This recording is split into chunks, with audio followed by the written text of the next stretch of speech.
Doctora Margarita Machado Casas. She is an alum, a CSUSB graduate, one of my personal most memorable students. I'm proud to say that she serves as professor and chair in the Department of Dual Language and English Learner Education at San Diego State University. She's also director of our Transnational Educational Exchange and Intercultural Relations for our LEAD Global Network. Okay, so Madam Chair, before you come to the podium, I want to have everybody to direct their attention to the large screens for just a couple minutes, short clip for a couple minutes. And then you can, dale.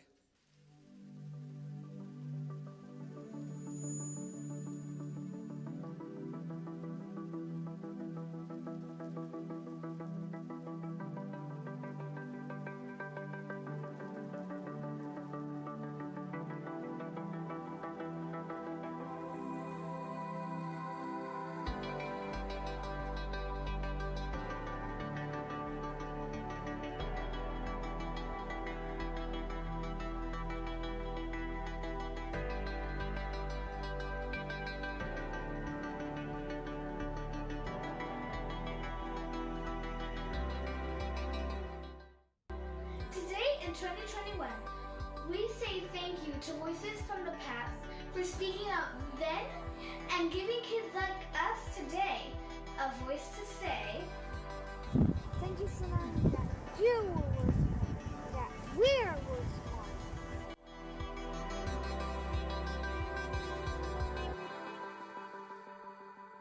Thank you. Por saber su valor propio y exigir equidad.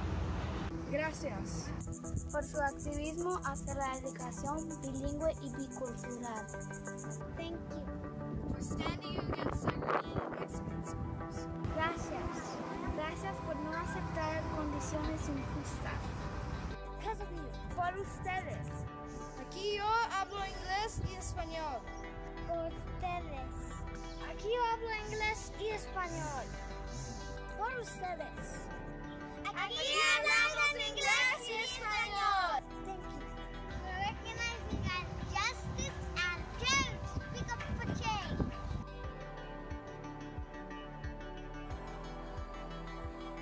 Gracias. For knowing the needs of emerging bilinguals cannot be ignored.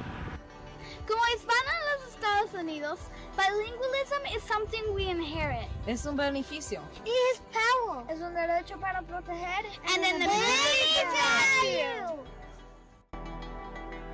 Because of you. Thank you.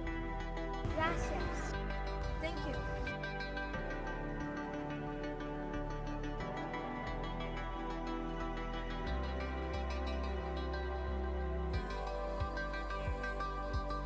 Buenas tardes, everybody. Good afternoon. Buenas tardes. How was your lunch? Woohoo! All right, raise your hand if you're bilingual, multilingual, and ready to mingle. Raise your hand. Hey, from Sunday to Domingo. What's up with that, huh? Raise your hand if you have been a part or are currently a part of bilingual education, a bilingual education program. Woo! Muy bien.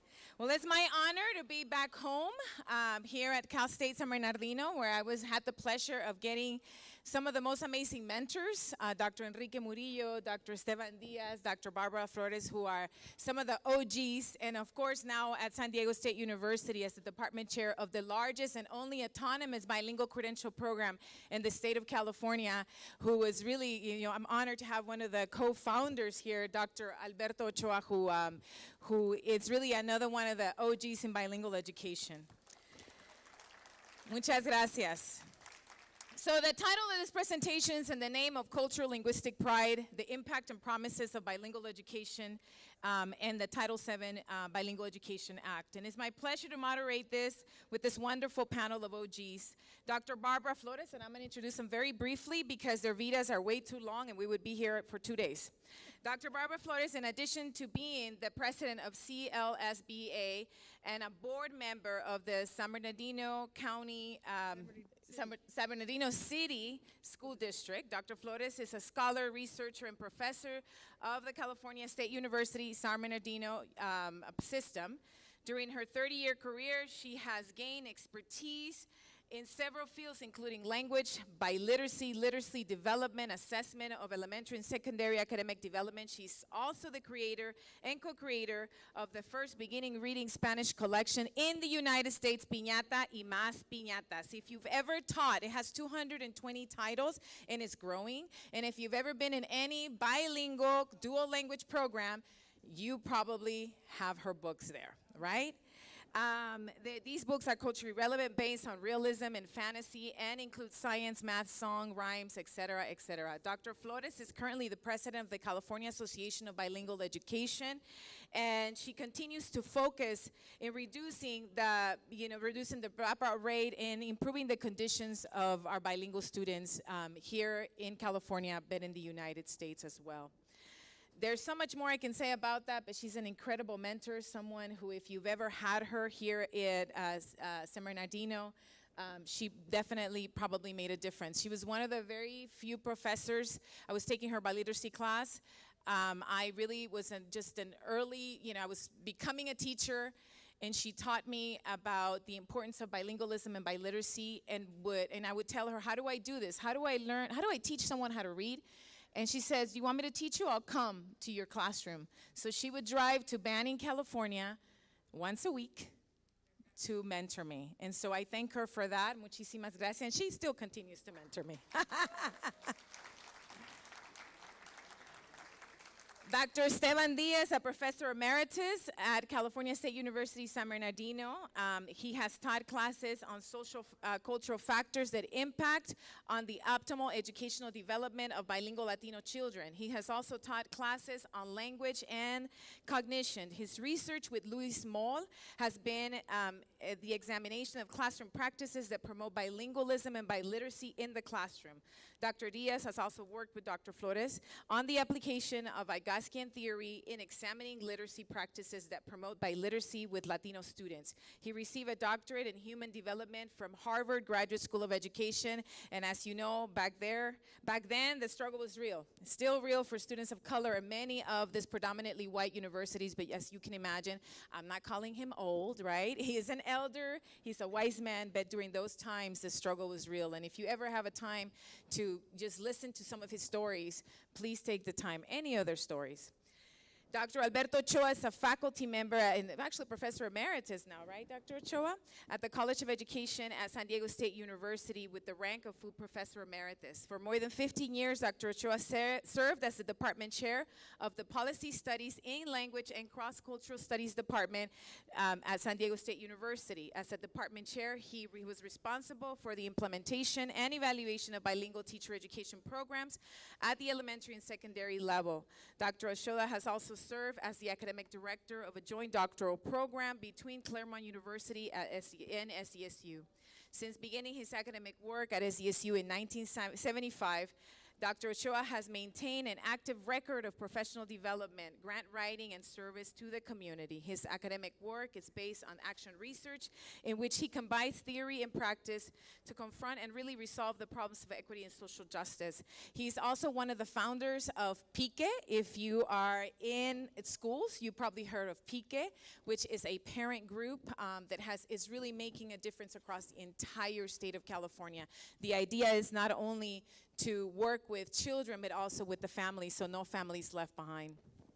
Considerably the most, and I wanted to mention that Dr. Ellen Riojas Clark was going to be here. She's actually a lead madrina, but was unable to be here. However, I'm thrilled to announce that there was a campaign at the University of Texas at San Antonio. She's also one of the OGs nationwide.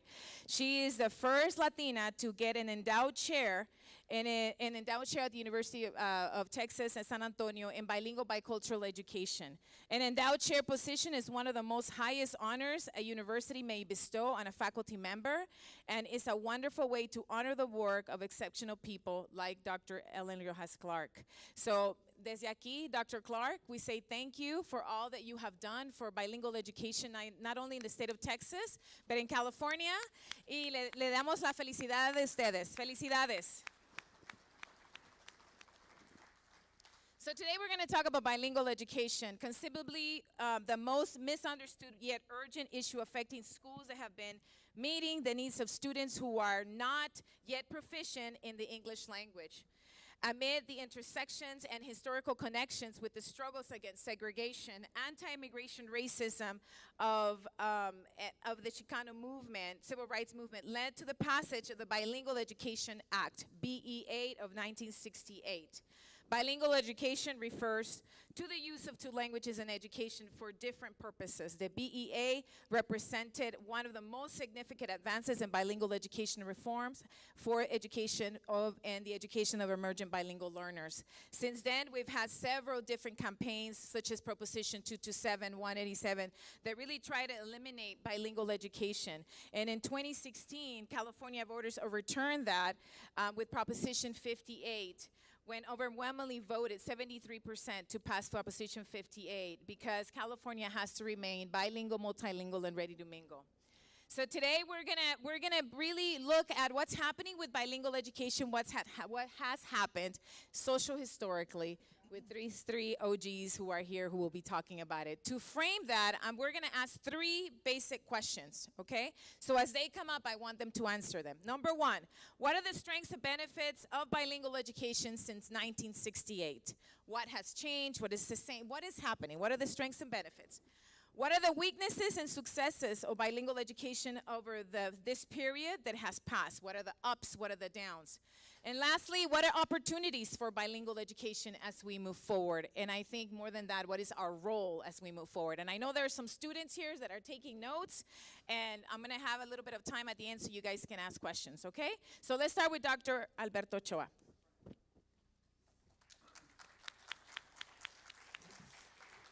Muy buenas tardes. I went to school in LA Unified, and I was a graduate of Lincoln High School. One of the few that graduated from high school. I recall that upon entering Lincoln Heights in 10th grade, the vice principal greeted the class of over 180 students. And the first thing that came out of his mouth was that 50% of you will not graduate. And I still remember that. I still remember the moment. And after 3 years, 70 of us, in fact, graduated, and only 10 followed to college. So the conditions that the previous panel had mentioned were something that I personally lived at in Lincoln High School. I graduated in the winter of 1964, and the walkouts was in 1968. So there was already a climate and condition and a negative self-fulfilling prophecy. So I mentioned that because bilingual education it's a concept that has both positive and negative tensions. And most of the research literature speaks to this construct of bilingual education as either as a problem, as a resource, or as a civil rights issue. And for the most part, our nation, up to today, tolerates at best the concept of biliteracy, and specifically multilingual education. And so bilingual education as a problem has to deal with Americanization and has to deal with, in our schools, presently we use the concept of reclassification. And I get insulted every time I read in our local newspapers, the schools are celebrating the reclassification of students because they're saying now we can drop their home language. And now they can participate in our school curriculum in English only. So this concept of reclassification, which is an indicator that the State Department utilizes as to how well schools are doing, has negative consequences specifically for ethnically and linguistically diverse students. And the concept of bilingualism as a resource has to deal with the issue of integration. And I've seen in the state of California specifically how magnet programs, bilingual as a resource, but as a magnet program, often to utilize ethnically diverse students to keep a school open. And my children, and Angelica's here, went to at school, a magnet program in San Diego Unified, and that was one of the only program that I could find because I wanted my children to be bilingual. But it was in University City. And in order for the schools in University City, predominantly professional white, to be open, they had to bus students. And so they created this bilingual magnet program. So from a negative, it has both negative and positive because what I saw in her school was 4 different schools at Spreckles, and then at the middle school, and then at the high school, where segregation occurred. But let's approach bilingualism as a civil rights issue that the United Nations identifies as a fundamental right of every children. So this panel of colegas, since in the early 70s, we've been working as individuals and collectively to focus on bilingualism as a civil rights issue. And for us, it is a social right of every child to graduate from high school, not simply bilingual, but as multilingual, acquiring the home language, English, and also a third language. So the concept of Title VII,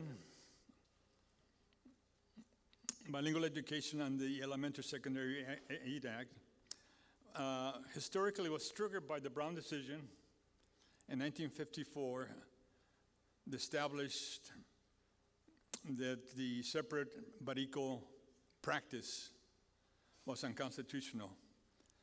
And one of the principles was that there should be equal opportunity. And for the last 50 or more years, we've been debating as to what does it mean to have equal educational opportunity. So Brown then triggered 10 years after 1964, the Civil Rights Act. It speaks to the right of national origin minority students, meaning ethnically and linguistically diverse students, and specifically students whose home language is other than English, that they have a right to an equitable education. And in 1975, I was fortunate to lead a center, the National Origin Desegregation Center, where the Office of Civil Rights cited over 150 school districts in California as violating the rights of those children. So I got to work with 150 or so school districts throughout California, and specifically Southern California, to provide technical assistance and to begin creating a typology of programs from negating the sink or swim approach to creating dual language programs. And the Lau decision in 1974 established in his decision that there's nothing more unequal than treating unequals as equals. So our job for the first time was to shift from simply providing equal access to students to providing equal benefits to students. What is equal benefits? For the right of students to receive comprehensible, effective, and efficient instructional programs that would develop their linguistic and academic skills at a high level. So our colleagues right now are going to elaborate on this typology of approaches that go from subtractive to additive, from English only to English plus. And I leave you with the possible tool that the Office of Civil Rights has been using since 1981, and is based on the Castañeda versus Picard 1981 decision. This simply raises three basic questions. And this is the questions that we utilize in working with parents. And the Castañeda-Picard establishes, number one, that an effective instructional program has to be based on a philosophical pedagogical principles. And secondly, that it needs to have the necessary resources, meaning the principal, the leadership, the teachers, the curriculum, the assessments, the parent engagement, the professional development in place. And the third question is that that program has to document that it's in fact effective. Very simple three questions. So when the Office of Civil Rights goes to a school district, specifically addressing ethno-linguistic students,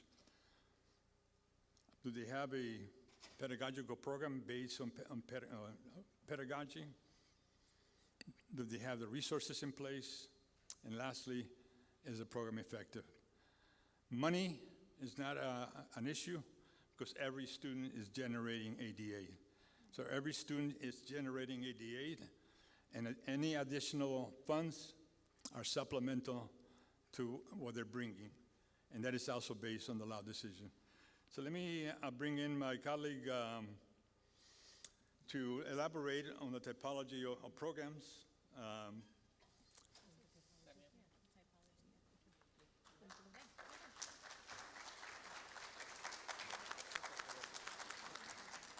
Buenas tardes, me llamo Esteban Díaz, soy del Centro, California, right by the border by Mexicali.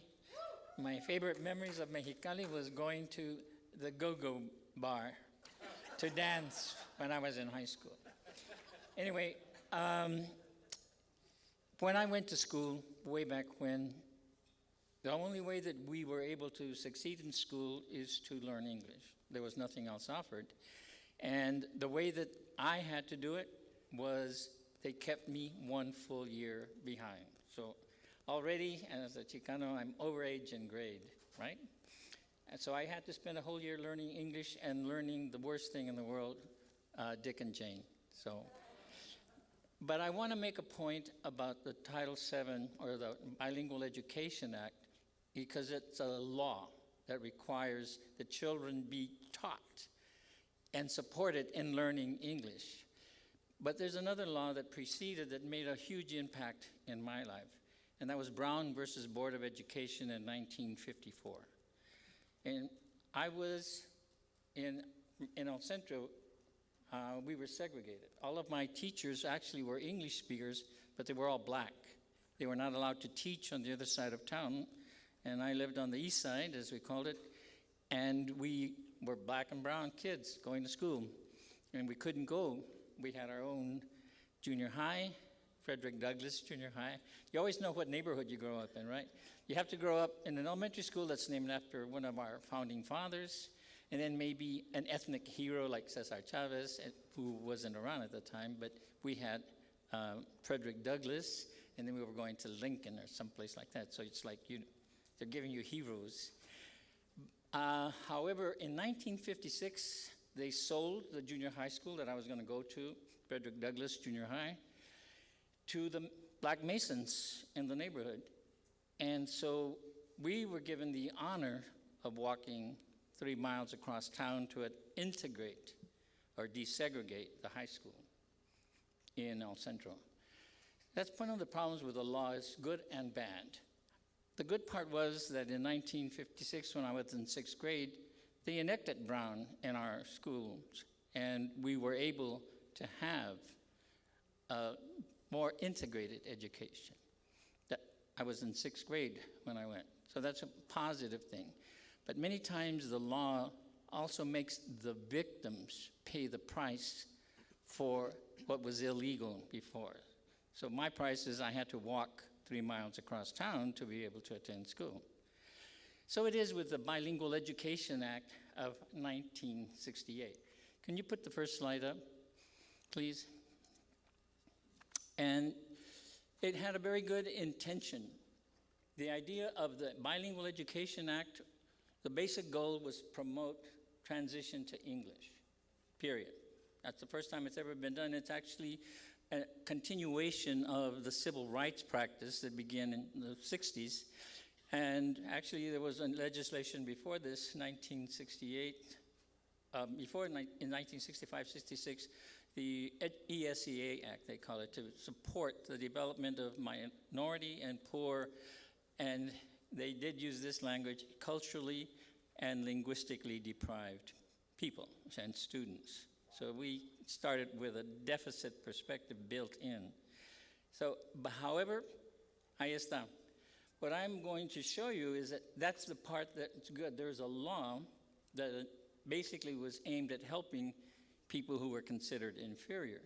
But the onus of enacting the law is on the student because there was no concern with maintaining language and culture. It's called subtractive education. They took away your language, our language and our heritage in order for us to go and become English proficient. The next slide, please.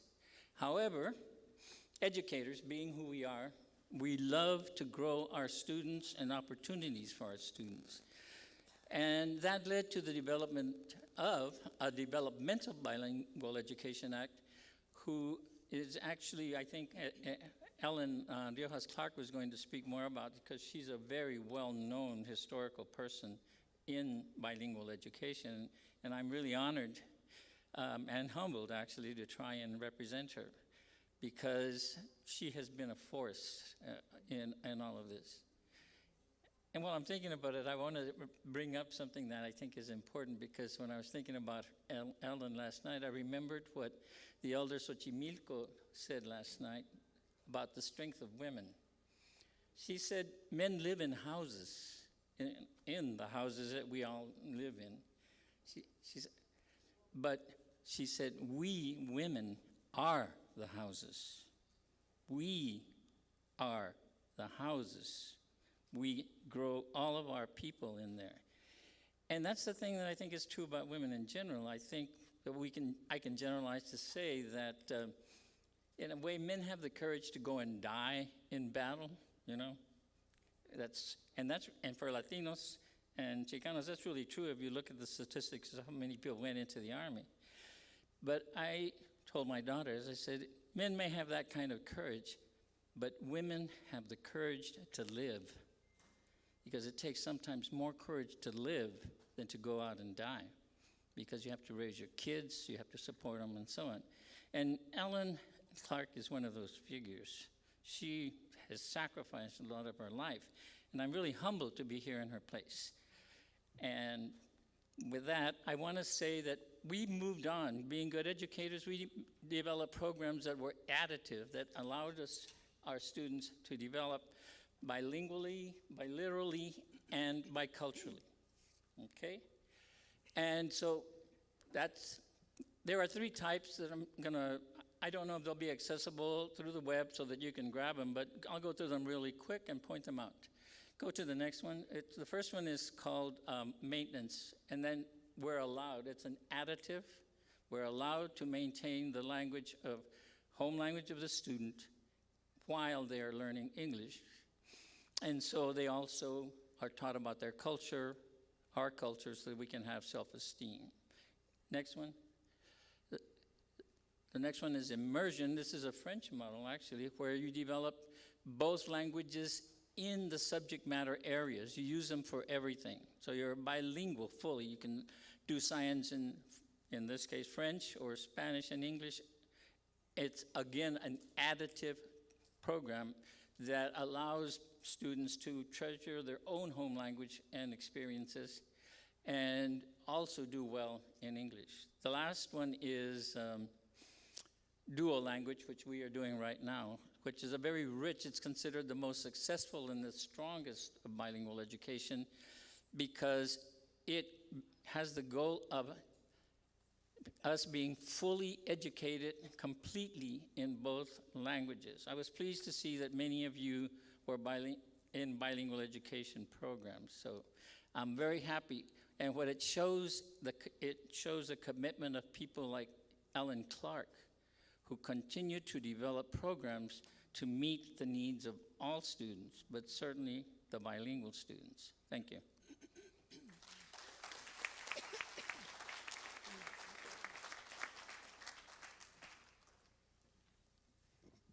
Thank you, Alberto and Esteban. Yo me llamo Bárbara Flores y sí soy Bárbara. Me nombraron bien mis padres. Yo soy hija y nieta. Bueno, soy nieta de abuelos mexicanos. De parte de mi mamá, somos de Jalisco, de los Altos de Jalisco, de Tepatitlán. Muy alegres, pero fuertes, ¿eh? Y de parte de mi papá, los hombres son de Durango, altos y bravos. Las mujeres de Chihuahua, más bravas. Entonces, yo nací brava. Y mis abuelos y mis padres solamente hablábamos español en la casa. Right? Y nos dijeron que jamás nos íbamos a olvidar quiénes éramos, nuestro lenguaje y nuestra historia y cultura. Okay, that's how I was raised. I go to school, and my grandma and my mom say, "Oh, vas a aprender mucho." I walk in, I don't understand a thing. So I walk out, 5 years old. I go home, they're drinking coffee, and I say, "Son mentirosas." No entiendo nada, right? And they marched me back. And when the teacher found out that I was gone, right, she said, "Oh, you know how all those little Mexican girls look alike," right? From that point on, we were punished for speaking Spanish. Nos pegaban con reglas. They used to pinch us and pull our braids. A mí me dio coraje. That coraje, that fire, was my beginning at 5 years old to fight for our rights and for our identity.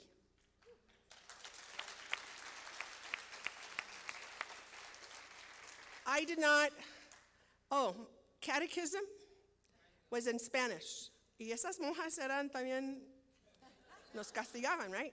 So of course I learned my catechism in Spanish. Y ahí estaba un día, recitando, and all of a sudden I said, "Oh, I can read that. Those are the words." But my teacher didn't know that I could read in Spanish. ¿Verdad? She treated me as if I was deficit. And I learned English by second grade, and then I was the bilingual broker for all my classmates, and I used to teach them. By 6 years old, I was going to be a teacher. I knew what I was going to do for the rest of my life. And I just retired after 32 years here and 40 years as a university professor. And 5 years as a high school teacher. So that's 45 years. But todavía tengo fire, So anyway, what I'm going to share with you is what Esteban and Alberto said. We have to know history. All of us have to remember the history. We have to be knowledgeable. I can't see if the kids are still here, but let's go real quickly. The social political roots of biliteracy. I am a biliteracy advocate, a researcher, a scholar, a teacher of teachers. I probably taught most of the teachers in this San Bernardino Unified and in the Inland Empire, because they had to do 2 classes with me. And I know I made them work hard, and they remember. So anyway, let's go to the next slide, por favor. Here is just a little and I hope you guys can download those. I won't go too fast. I'll go really fast. The English immersion, sink or swim, this is the 20th century. In the 1920s and 60s, that's what we had. And that's what Alberto and Esteban talked about. In 1964, we had Civil Rights Act, right? Prohibits discrimination. In 1968, the Bilingual Act, Title VII, that established federal policy for bilingual education. But it said economically disadvantaged. They still start, this is where the deficit policy began. In 78, we could only be taught Spanish until we learned English. That was the transitional. In 1982, that was another addition to the Title VII Bilingual Act, and now we could have maintenance. But look at what they said. It was eligible to LEP. They used to call our kids LEP, Limited English Proficient. Why didn't they say we were proficient Spanish speakers? ¿Verdad? And so very, very deficit lens. 94, they reconfigured it, and we got language maintenance. Okay, fine, but still the deficit. And then in the early 2000s, we had No Child Left Behind, and they didn't let us call it Title VII anymore. It was Title III for English learners. So that very, very deficit, and we have to resist. We cannot be complacent. We think we have bilingual education now, but it's very fragile, and we have to really be advocates for it. I am proud to say that when Elsa Valdez was a school board member for San Bernardino during the Prop 227, she organized the parents. My daughter was in a bilingual class, so I was one of the parents. And it was the parents who organized, and when 227 passed, San Bernardino City Unified was the only school district in all of the Inland Empire that did not fold. We kept bilingual ed. And you know why?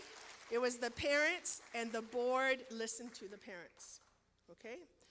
And in 2000, in the last 20 years, it's been ELL. And then we have, I know I have 2 minutes, okay. I'm gonna take 5, okay.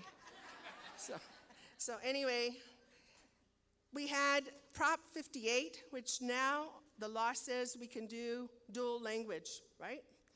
But like Alberto and Esteban said, that deficit view, we have to reject it. We have to stand up and say, chale, So, and know why, where it came from and what it is. The next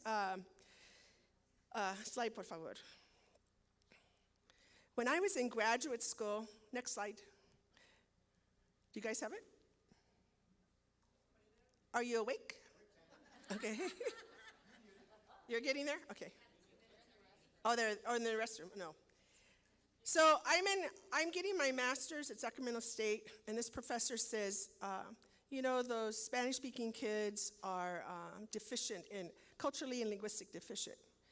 And I'm sitting in the back, and my black brother is in the back. We're sitting in the back. I raised my hand. He says, I would put your hand down if you want an A. And I go, no, I got a B. I said, who says that? Researchers say that we are culturally and linguistically deficient. I said, Charlie, man, I just got a BA in Spanish literature and Latin American studies and French minor. I'm trilingual. I'm not deficit. So I tell that to the professor. She says, no, research says it. And I said, okay, research says it. I'm going to go find out. I'm going to go read. It took me a whole year to read all the educational literature about Spanish-speaking children in the 20th century, all right? So what I came up with, the intellectual presence of Spanish-speaking children in the educational literature during the 20th century by decade, okay? Go to the next slide. Here they are. This is how we're depicted in the literature, and it's disgusting. Me da más coraje que nada, all right? In the 20s, we're mentally retarded. That's why we don't do well in school. In the 30s, bilingualism is our problem. In the 40s, the Mexicans are the problem. In the 50s, oh, you guys have a dual handicap. Language barrier and home are the problems, okay? 60s, oh, that's where I come in when I was pissed off. Culturally and linguistically deprived are your problems. So that's why you don't achieve in school. In the 70s, you're limited English proficient. That's your problem. In the 80s, you're semi-lingual. Oh my God, it was terrible. In the 90s, you're at risk. That's why Spanish-speaking kids don't do well in school, right? In the 2000s, in the last 20, the reason you all don't do well in school is because you're English learners. That's your problem. That still is pervasive in the policy. And also, we have to be mindful because right now there's another wave called science of reading that is trying to make us look even more deficient in saying that we don't know how to learn how to read because of our language. So parents, abuelitos, students, you have to rise up, ¿verdad? We have to rise up and speak out. Gracias.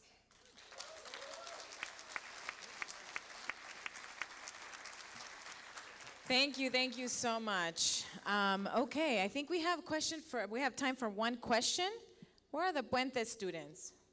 Hey, ¿cómo están? Tienen que decir chale, and you guys have to rise up. I totally agree. You have a question? ¿Alguien tiene una pregunta? A ver, ahí viene, venga para acá. Ahí viene la pregunta. ¿Hay micrófono? Okay, awesome. Gracias.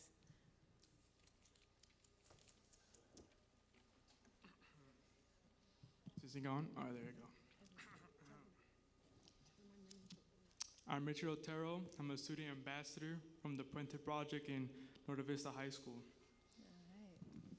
Hi, I'm Stephanie Rizzo. I'm also a Puente ambassador for Puente from Norte Vista High School. And this is our question to the panelists. My Puente Norte Vista High School peers and I are all bilingual, and we feel like our languages are now recognized in the academic classes, but only in Spanish classes and deemed as a foreign language. Let's not forget that the first Constitution of California was written both in Spanish and English. That's right. Woo!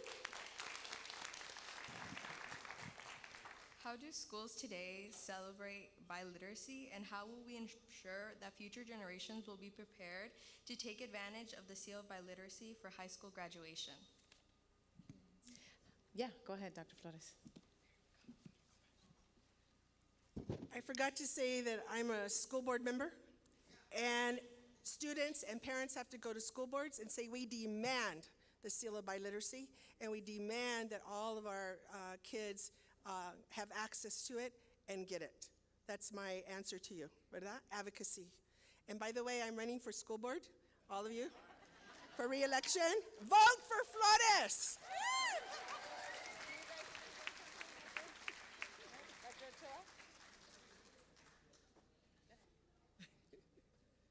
No, once again, it's a civil rights issue, and languages are right.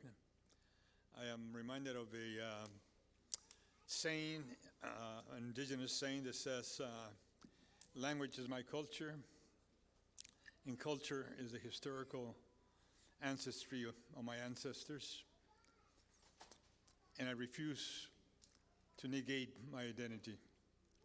So.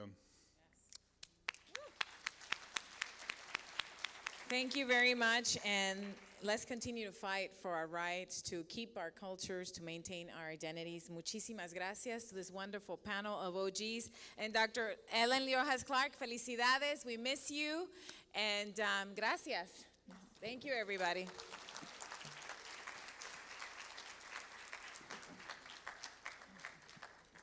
Right, let's give it up for him again. Come on, you can do better than that. Okay, so we're gonna ask our panelists to exit stage right. Aaron, if you can talk to them for a little bit, and then we'll come back here for our afternoon featured speaker.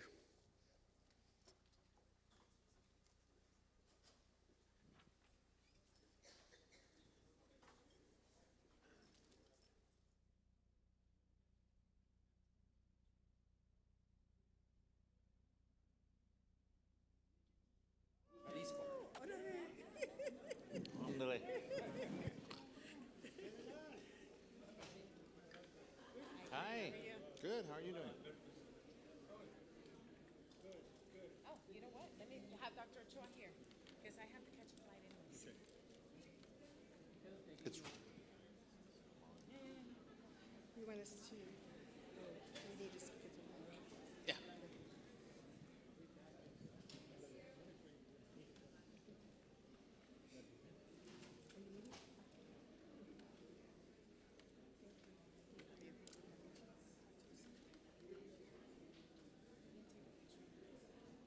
That's right. It is the Latino Education Advocacy Day. And I will say, I got educated on that, especially on that last part, when it came to language. I mean, first of all, anybody that is smart knows you use more of your brain when you speak more languages. It's the stupidest thing I've ever heard.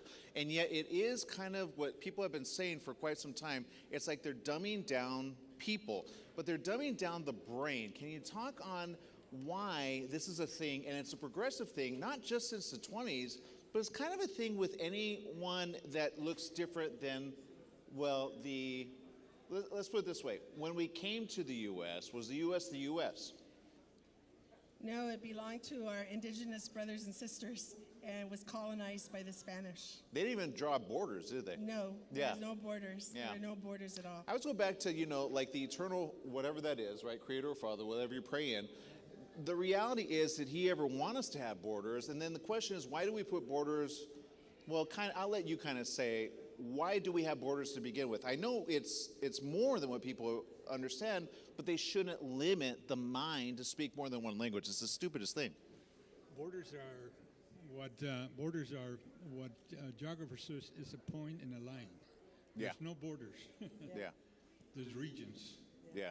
And your question sort of raised the issue of how do we develop by cognition Yeah. in our children, and the ability to.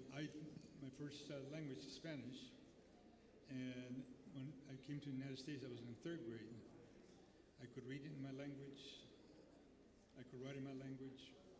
I have history. I had a sense of who I was, and I used my strategic competence Yeah. in my first language Yeah. to acquire the second language. Well, and I'm glad you did that. In places like Europe, go ahead, go on. In places like Europe, it's kind of common to speak more than, 4, 5, 6, even 7 languages. I meet so many people from other areas that are like, I speak 7 languages. I'm like, God, am I dumb? I only speak 1. What about yourself? No, I agree with it. In every other country in the world, multilingualism is celebrated and practiced. And in the United States, it's the only place where monolingualism was prized. You've heard the joke about people coming from America and going to Europe. And what do they call monolinguals in Europe? Americans, because they only speak one language. And Europeans are used to speaking, and every country, truthfully, Africa and Latin America, there's multiple languages that we all have access to. And actually, one of the important developments in dual language immersion is the practice of called translanguaging, which allows children to use the language that they use at home, in the streets, and in the neighborhood to learn how to do science, math, and so on. It's called translanguaging, the mix of language. It used to be considered a very negative aspect, but now it's celebrated and capitalized on so that the students go for the learning of concepts and meaning and not just the learning of language. Yeah, I say use your brain, don't get dumbed down like some people that want to get elected again who are being sued again and again and again. Does anybody call that out? What president's ever been sued again and again and again, and yet people are championing, that's the guy we want? I think not. Kamala. Anyway, look, I know we're out of time, but before we let you go, obviously people need to do something. They're not doing it. And I say you need to speak up, you need to speak strong, and you can't be put back behind. What's the word that comes to your mind? Cannot be put behind again and again and again. We have to speak up, period. Because if we don't, my dad, my abuelita always said, si no hablas, Dios no te oye. Yeah. Yeah, and so if you don't speak up, no one's going to hear you, and you have to fight. We all have to fight for our rights. Yeah. We have to speak up, and if we do it collectively, even if we do it individually, it's still a stance. Yeah. And we have to take a stance. It's our right. It's our civil right. Yeah. It's our human right Yeah. to be who we are and who we choose to be. All right. I think economically, who pays for education? Each household pays for education. Whenever we go to the store, we're paying taxes. Proposition, I believe it's 1989, established that 41% of everything that the state receives in taxes goes back to our schools. Yeah. So parents are in fact investing, utilizing their taxes, and they need to invest in their child and demand academic rigor. Yeah. What about yourself? Well, we just need to keep fighting. The reason I use the three examples of the development of bilingual education was so that it's a model for future generations. Those of you who are going to be teachers and political leaders, is you need to keep growing programs that ultimately develop the best human person possible. Whether they speak one or two languages, better if they speak more than one, but basically the idea is to grow and develop so that we will become better human citizens, people, and so on, and take advantage of our own particular talent. I know we're out of time. You have one last But thing? I just want to say we have to shift the narrative. We have to say we are gifted. We are geniuses. We speak more than one language, 2, 3. Yeah. And we have to shift the narrative. And Yeah. it is us who have to do it. Yeah. And reject the deficitness. I say do an MRI scan while you speak more than one language. You'll understand. You actually use more of your brain. All right, we're out of time for this segment. Thank you very much for spending time with us. Back to you over there, Enrique. Thank you, thank you. Let's give it up for our panelists. Thank you so much. Okay, now it's my great pleasure to introduce our next speaker, our featured speaker for the afternoon, Rosalio Munoz. He is a Highland Park native and descendant of an accomplished family of educators and Methodist ministers. His father, Dr. Rosalio F. Munoz, was one of the first Mexican Americans to receive a U.S. doctoral degree. Traveling to Mexico on a family trip catalyzed Rosalio Munoz's political awakening while he was still in his teens, and maybe he'll talk about that. On August 29th, 1970, nearly 30,000 marchers gathered in Laguna Park, located in East Los Angeles, to protest the high death tolls of Mexican-American servicemen in Vietnam. 3 demonstrators died that day, and countless others were injured. LA Times columnist and activist Ruben Salazar was among the casualties. While this event had a tragic ending due to police brutality and abuse, which was a microcosm of the macro, right,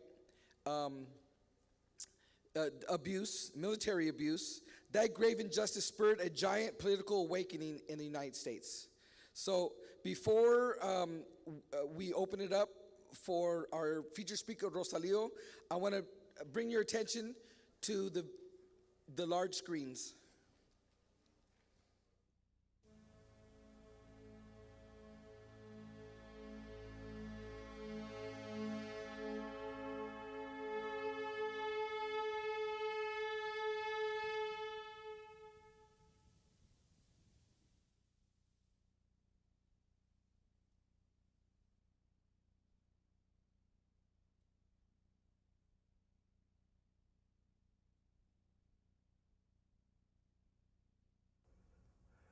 Well, there's a two-edged legacy. It was clearly seen that we were victimized by the powers that be from the White House on down. There was no support, no recriminations for this attack. In fact, my assumption is that it was part of what was happening across the country, the attack on Clint State in May and in Jackson State to attack peace and civil rights demonstrations and actually kill people. It happened those times, and it happened in East LA that time. So there is that, we as victims of this horrible policies and of institutional racism that will change the rules on you as fast as they felt they could do it. That's the one hand. But my standpoint, and what I spent all that time doing and have done since, was building that unity and bringing the community together to move forward, to have self-determination in the sense that we can talk within ourselves about what we face, and also within the general community on the issues of the day, and come to consensus and move forward. And that was, the things that went through people's mind, that we can do it. The si se puede attitude. Because you come up with the discrimination, with the stereotypes, with the harassment, and it makes life a drag. It makes life bad. But you don't let it. You could just go around being a victim all the time, but that's not what the community has done. So the legacy is the unity that can be generated, the need, the possibility, and the necessity, and the actuality of each of our generations facing new challenges, many of them overarching, but in new forms that we come together to deal with.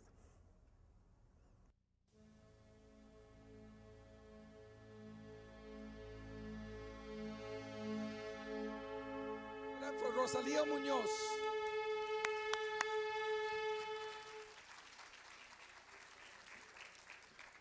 Thank you very much. And thank you very much for inviting.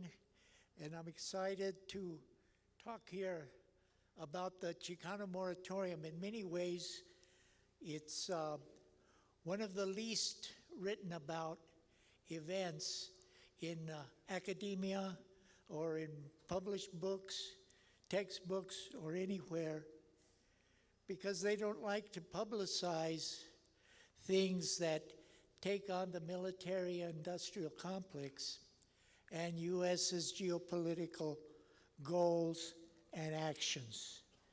That's not very popular, especially when you succeed at it, like the peace movement succeeded.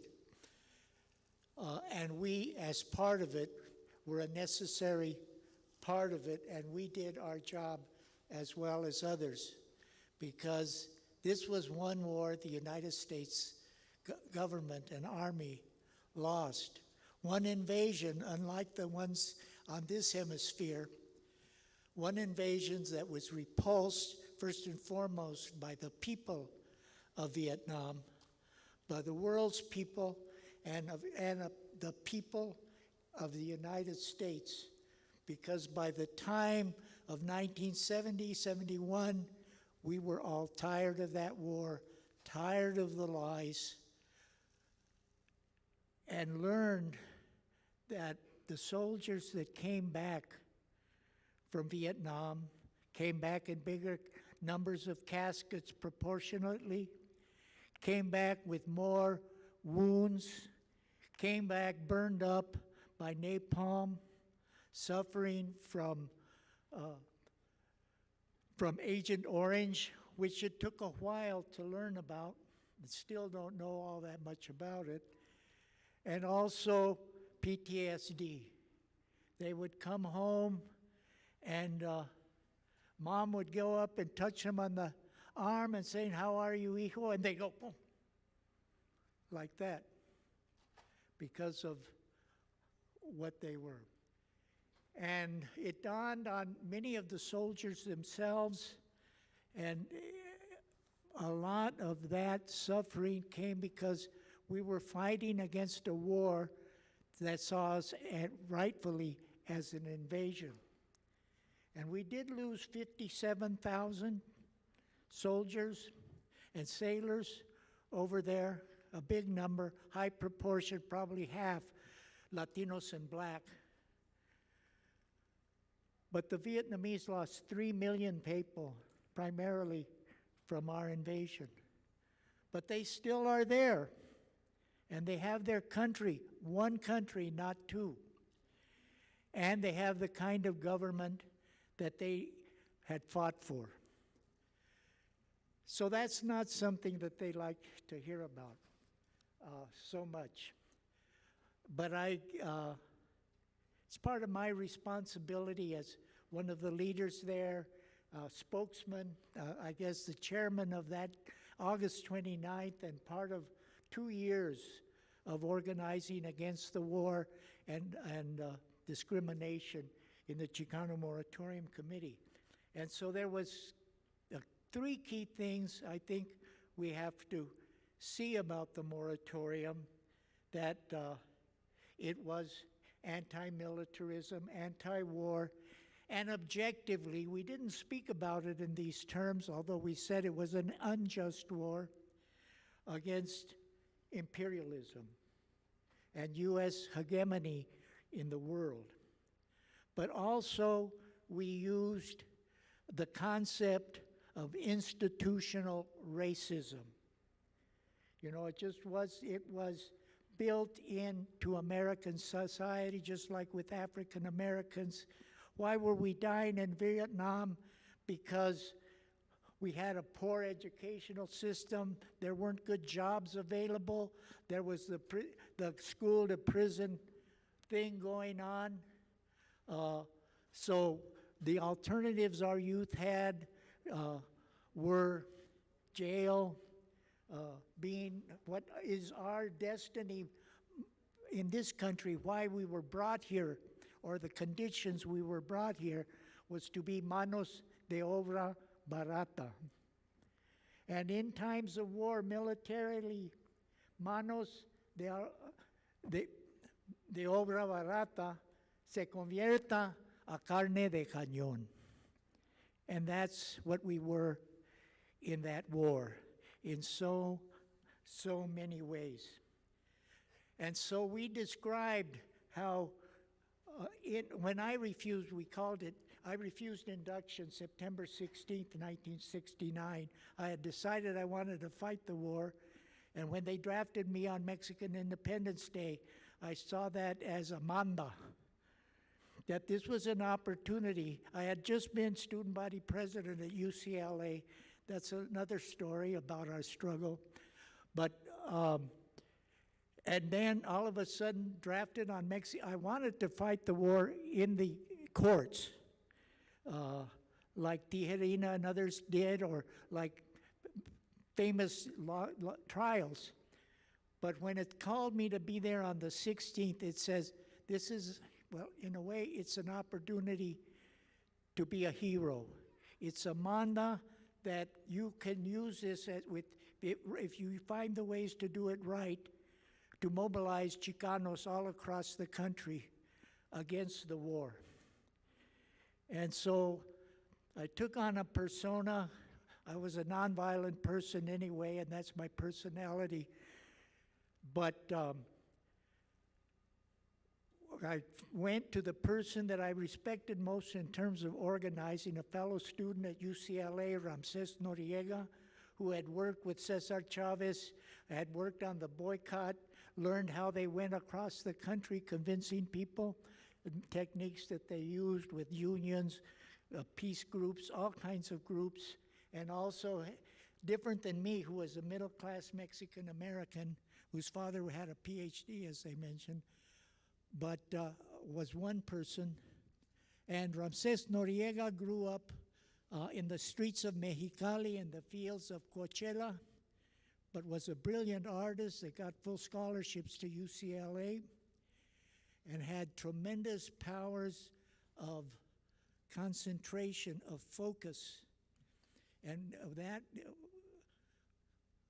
he had helped me organize to be student president at UCLA, using some of that experience. And I said, hey, I'm green as grass in terms of being out in the community, being out dealing with the kinds of things you've dealt with.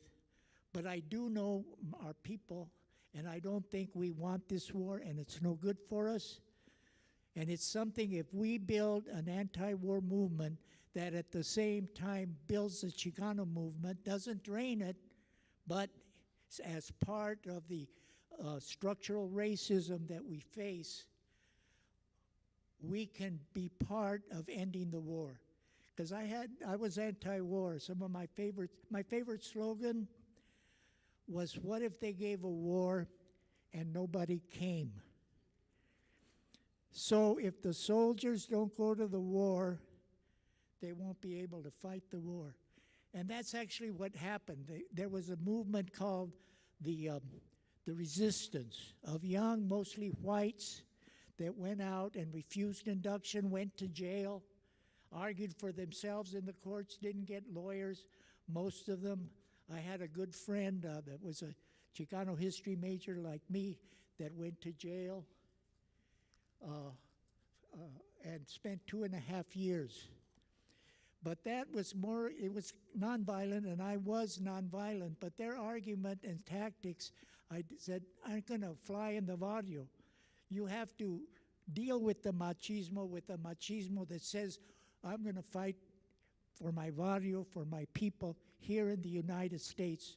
Our front line is not in Vietnam, but in the movement for social justice here in the United States. Wasn't the only one saying it. There were people like Corky Gonzalez, Francisca Flores, women that wrote in newspapers in New Mexico, Grito del Norte. I'll remember their names in a little bit. I'm getting old. But we had been part of the movement against the war, but we had other priorities. But there was opposition to the war in our community. We had two of the most anti-war congressmen representing our community. The East LA part of it was East LA unincorporated, El Sereno, Monterey Park, parts of Highland Park, by a guy named George Brown. Had tremendous Chicano staff. He was the only one who voted against the Tonkin Gulf proposition in Congress.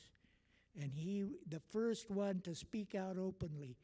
And the next year, his next door neighbor and old friend, Eduardo Roybal, our congressman, began speaking against the war and joined George and a few others in voting against any money for that war the rest of the way. So we had probably one of the strongest anti-war congressional delegations. And that didn't mean that everybody was out demonstrating against the war, but we weren't demonstrating against them. And I think actually later in 67 and 68, there were Chicanos for Peace that went and did surveys, and they found out that 60 to 70% of the people in Boyle Heights and East LA that they interviewed said they were not for the war. They weren't necessarily activists at that time, but that was the sentiment. And we had other key Chicanos that were against it, Bert Corona, Corky Gonzalez, Reyes Tijerina, as I mentioned, the women of Grito del Norte, so many different ones. When the La Raza magazine newspaper came out, about their third edition in 1967, was a special that carried the report of a Dr. Ralph Guzman, who showed the proof of the deaths in Vietnam, and that the Chicano deaths were virtually twice of the rest of the deaths. And then we figured out the rest of the deaths also included African Americans, so if you took them out, it was more like 2.5 to 3 of us dying compared to whites. And there were plenty of poor whites dying too, those that died.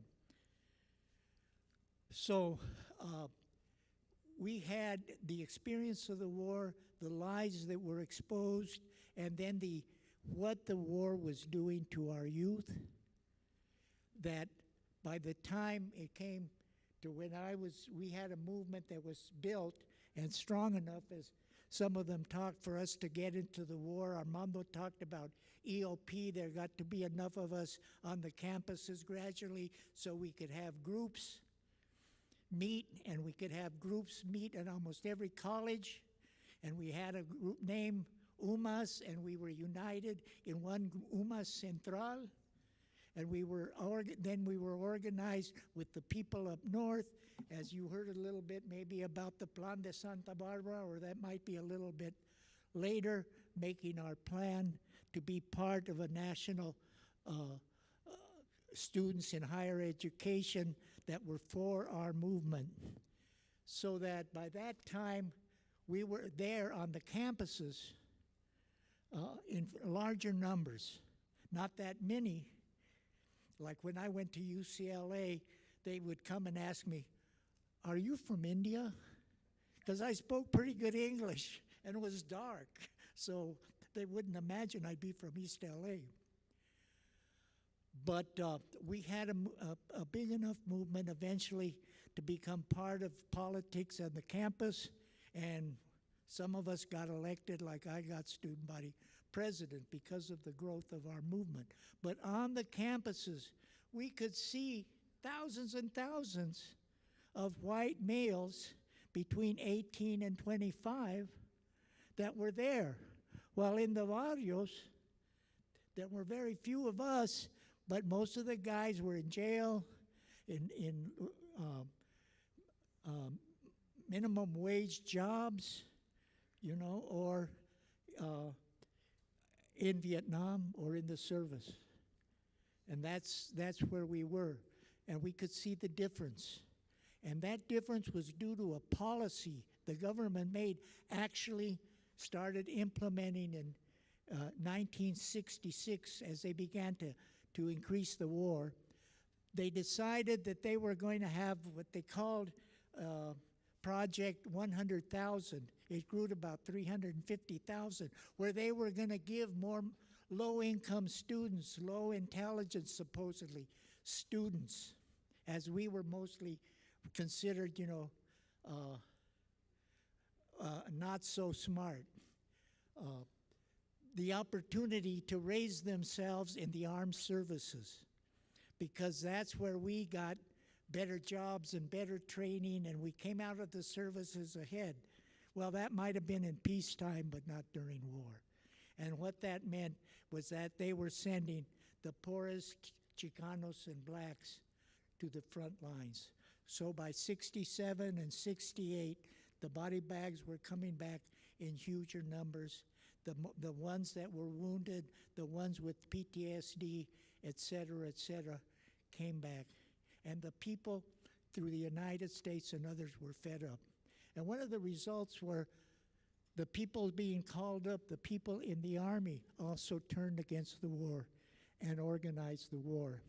And the soldiers began, blacks, whites in their own way, and Chicanos, used to be blacks and whites, started fragging and killing officers. But after we had our demonstrations, so did Chicanos. And it turned out they had a very hard time having troops on the line. They couldn't hold because the Vietnamese army didn't fight. They knew the people weren't with them, and they were not firm patriots, because most of the people there were against our invasion and wanted to be one country. So that were the situation of the war in Vietnam. But the government didn't like that. As you know, it was one great thing that we began to organize, Ramses Noriega and I, and we went out and called out to the peace movement, and people like Sai Abrego came out to when I refused induction. September 16th, Paula Crisostomo came out the second time I went to refuse. Vasquez also didn't go to the war and find his way not to have to go to war. And not to take I won't tell you what happened with my trial, but maybe if I'm asked about it, I'll talk about that. But we went and we talked I was the one, the spokesman. I flew to Albuquerque, I flew to Tucson, I flew to El Paso, to San Antonio, to Denver, to Chicago, to meet with groups, people like Bert Corona or the starter of La Raza helped us. The farm workers, Cesar Chavez was helpful with us. The older generation that was against the war, but each generation has to find our way to fight it, and we found ours eventually, Estilo Chicano, and it was called the Chicano War. So we traveled around, and people responded. We organized in East LA, went to all kinds of things. We got films, we made our own films. We had our own filmmakers, like we had our own photographers, we had our own newspapers that communicated all the movement things. And when we started the moratorium, they were advertised. We came together. One of our main leaders was Corky Gonzalez, who had led the Plan de Aztlan, had these big conferences, Chicano Liberation Conferences. The first one was the Plan de Aztlan. The second one, we dealt with La Raza Unida Party, one, and also the war. And it was there that we, from the moratorium, we had met with Corky and his people and other people, and we decided that we were going to plan at the second one in 1970, March 28th, 1970, we'd have a workshop on the war and propose a plan of action. We talked about it. Everybody wanted to have the big demonstration, but Corky and Ramses and others, because, you know, they wanted to be the heroes of the movement. But Corky said, LA's the biggest place. We've already had a couple of moratoriums there already, and so that's where we should have it. And they're organized to do it. They've been successful. And so we voted there in the workshop. I was chairing the workshop. And in between the workshop and the plenary to vote on what our workshop proposed, I was stopped by Ruben Salazar. And he asked me, you know, what is the plan? And I told him, you know, we planned to get 50,000. We got 30,000, okay. But we got them other times. And we're going to do it August 29th in LA. Ruben was at there not representing the Times, but KMEX, Channel 34. But not using his name, he got it in the LA Times. That was Saturday, the vote. Sunday morning, it was in the LA Times.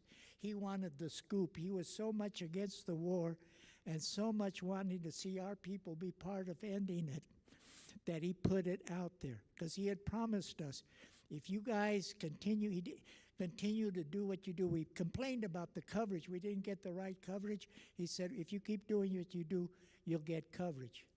And he did that. So we had our own media, we had the Spanish language media helping us, and a growing sentiment across the country. But it wasn't all easy. It was easy bringing things together, but estaba cabrón oponer al gobierno. No, there was a thing called COINTELPRO of the FBI, that set up to dog and I think killed Martin Luther King, and perhaps Kennedy, definitely Ruben Salazar. I think they set up the shooting of students at Kent State and Jackson State. And as I mentioned in that, in 70, they decided, well, we were going to beat them up. We broke up demonstrations before we're going to start killing people in 1970. So Kent State, Jackson State, in May, August, they hit the Black Panthers actually before. They weren't peace demonstrations necessarily. And then they hit East LA and Ruben Salazar. And it didn't stop there. Because actually the biggest demonstration was 2.5 weeks later, September 16th, 1970. They tried to cancel the 16 de septiembre parade in East LA. And the sheriffs convinced the Comité Cívico Patriótico, well, he was a pretty powerful man, that, oh, there's going to be too much violence. So they called it off. And we said, hey, New York City has St. Patrick's Day every year. And you don't bother them. Mexicans have to have September 16th in East LA. And if you don't let us have the official march, we're going to march on the sidewalk. And we would have. And so they pulled back. And you know, that day there were 2 banners of the moratorium. Both of them had 3,000 to 5,000 people marching behind our banners.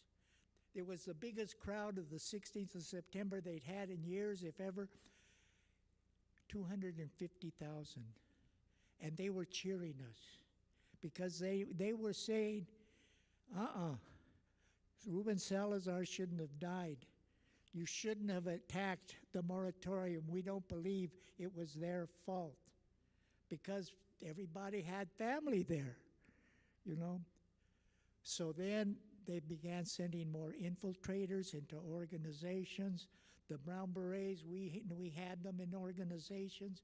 They started spreading rumors, attacking. So when we had any demonstrations, they'd have violence and blame it on us. Actually, after we had a couple in January, one, about 10,000 protesting the police brutality and of the moratorium, and just in general, they found a way to break it up and get Chicanos to pull some violent things. I think set up, basically, but there were plenty of angry Chicanos that wanted to get back at the sheriffs and whatever, so they were able to provoke that. So they said after that, the media and the government, it's time for a moratorium on the moratoriums, and they actually said they shouldn't be listening to the moratorium and Munoz, and they should listen to others. And some of the more corrupt people in the community spoke out from Lucha. Okay, so it wasn't easy, but we overcame it. So I want one question from the Puente group.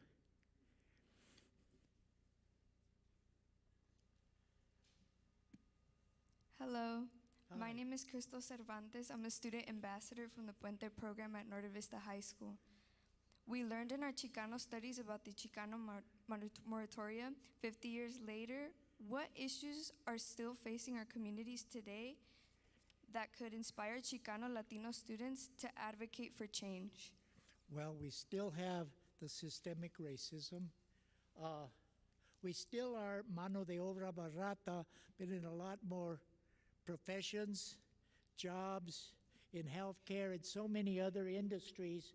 But there's a differential. We have lower pay. Now we're getting more administrators in the colleges, but the 2 biggest differentials, they were 20 years ago in the census and things when I was studying that, the 2 lowest the most biggest differentials between us and the whites was in dropouts and higher education. In other words, they were keeping us from getting to the higher levels, keeping us from having power in economics and academia and influencing thinking. So that's one thing. We have that. But the other thing is something related to imperialism, to the war machine, and that is the doomsday clock. Actually, scientists across the world came up with the idea of the doomsday clock after the atom bombs were dropped on Hiroshima and Nagasaki in Japan, killing hundreds of thousands of people.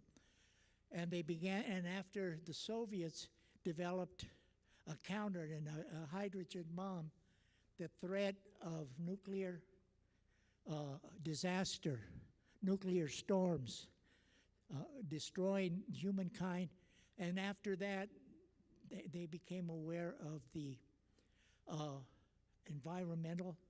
overall environmental and climate change.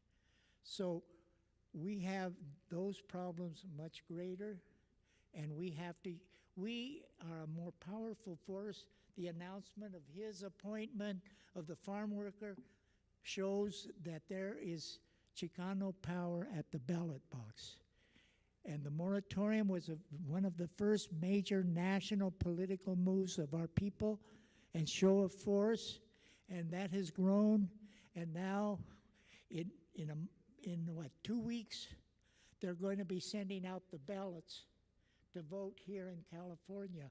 And I hope everybody votes, defeats the right-wing, anti-Mexican, anti-black, anti-democracy forces, namely the Republicans, and come out and vote in force.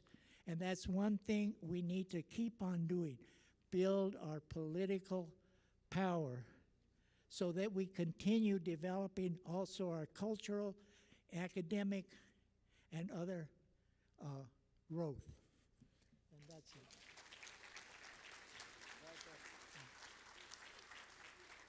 Hey, don't go too far, Rosalio. Stay here, no, stay here. Stay here for us. Rob, okay. Rosalio, we like to honor you. Si quieres, véngase para acá. Come back here. Oh, let's face it. Oh, sorry about it. Just like that. What's going on? For your accomplishments and lifetime service to our community, we award you our Lead Education and Advocacy Medallion of Honor.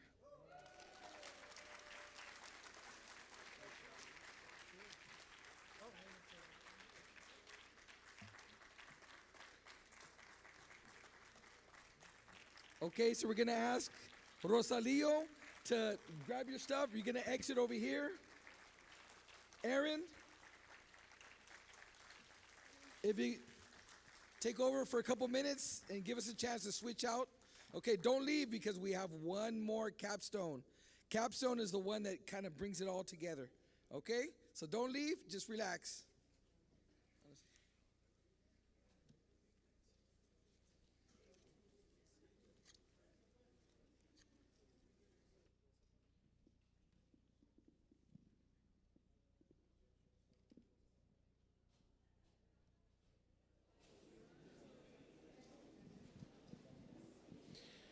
So I have to ask, it's been a while. You've been at a lot of these, by the way, and now you've got the medal of, well, I think it's the medal of everything, right? Yeah. I got a medal like a few years ago, and Enrique said, I think it's time for you guys to get one. I said, I didn't think I deserved one, but you deserve one. So I will say, look, you've been through it all. You mentioned some very political things that you've been through.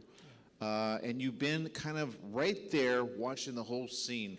When you were there, especially, with what you talked about earlier, what was like your thought? Kind of like the people here today, it's kind of another day, but then did you know you were going to be a part of history? Well, yeah, I was a history major, and when I got what I considered like a manda, September 16th, to show up, to be drafted into the war, I knew that this was a chance to make history. And I was a history major. I'm now a people's historian of sorts as well. Right, yeah. But and in doing that, the way we went about things in the moratorium committee, we weren't trying to be the vanguard. Right. We were trying to speak from the experience of the people. Right. And the people make the leaders. Okay, they come, one of my biggest problems was I wasn't that good in Spanish or Portuguese. And, but people would come up, oh, I like what you said, but the way we say that, sometimes we use mano de obra barata. Right. Or we use carne de cañón. Right. Or we use this, or we use that. And the people, okay, there are some very nationalistic or whatever, Python people that want you to speak perfect Spanish. Right.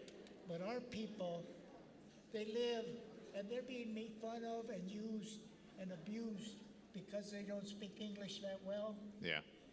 But so they have to try their best. And then when they see you trying your best to communicate with them and to hear from them, their hearts open up. And that's a communication that goes back and forth. And that's, you begin to get a feel that you have, there's a voice of the people. There is our opinion of our experiences. Yeah. And so then, knowing about institutions like I learned at the university, well, how do we deal with this institution? So whether it was healthcare, whether it was zoning, whether it was in rental housing, rent control, different other places that I have put my effort in disarmament, in so many other issues that I've worked on, that you want to try to use that. Well, not necessarily as the leader, but helping build that. And you mentioned something, and I've been kind of bringing it up a few times, because right now, you know, you mentioned Hiroshima. I had to mention this to my mom because she kind of forgot. And I'm like, why are people forgetting nuclear and why it's a bad thing? Lately, nuclear has been a thing, unfortunately, in Ukraine, with a nuclear power plant being bombed. And I'm like, why would you bomb a nuclear power plant that can create radiation for everyone? And then you hear things like Chernobyl, and you're like, where is, like, I think people remember Cuba, but they don't understand what it means to be, in a way, like, oh no, we have to deal with that conversation again. You said disarmament, but we haven't disarmed anything. Russia has about close to 8,000 nuclear bombs ready to go. Yeah, we have more.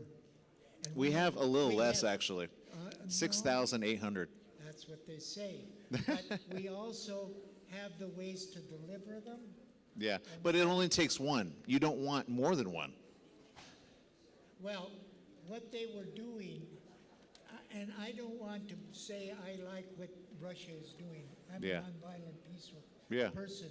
But You don't want a bomb. That's what they- disarmament They means. were going to put more and more troops Yeah, on the border of Russia. right. Okay, and that's what Hitler did and marched across Russia. And who stopped him? The Soviets.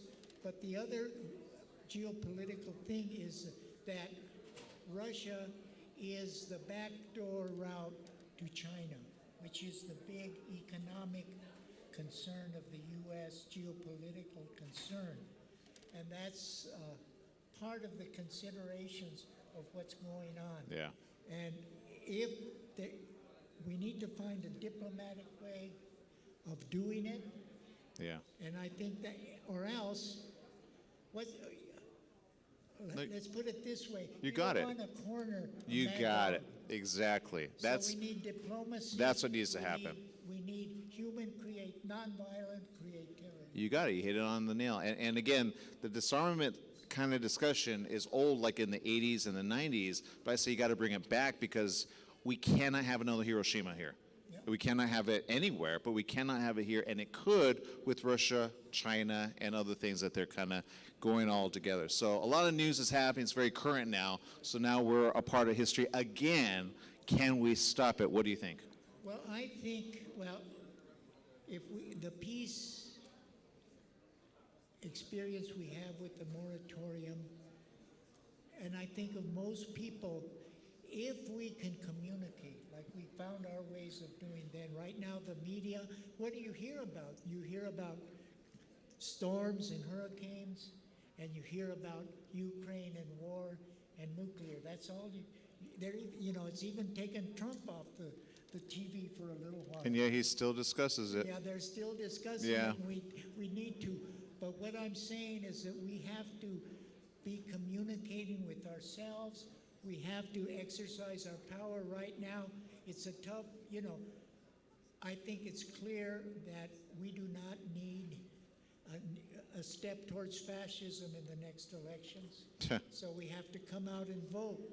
And after that, we have to get power for unions, power for education, Yeah. health care, and all of those things.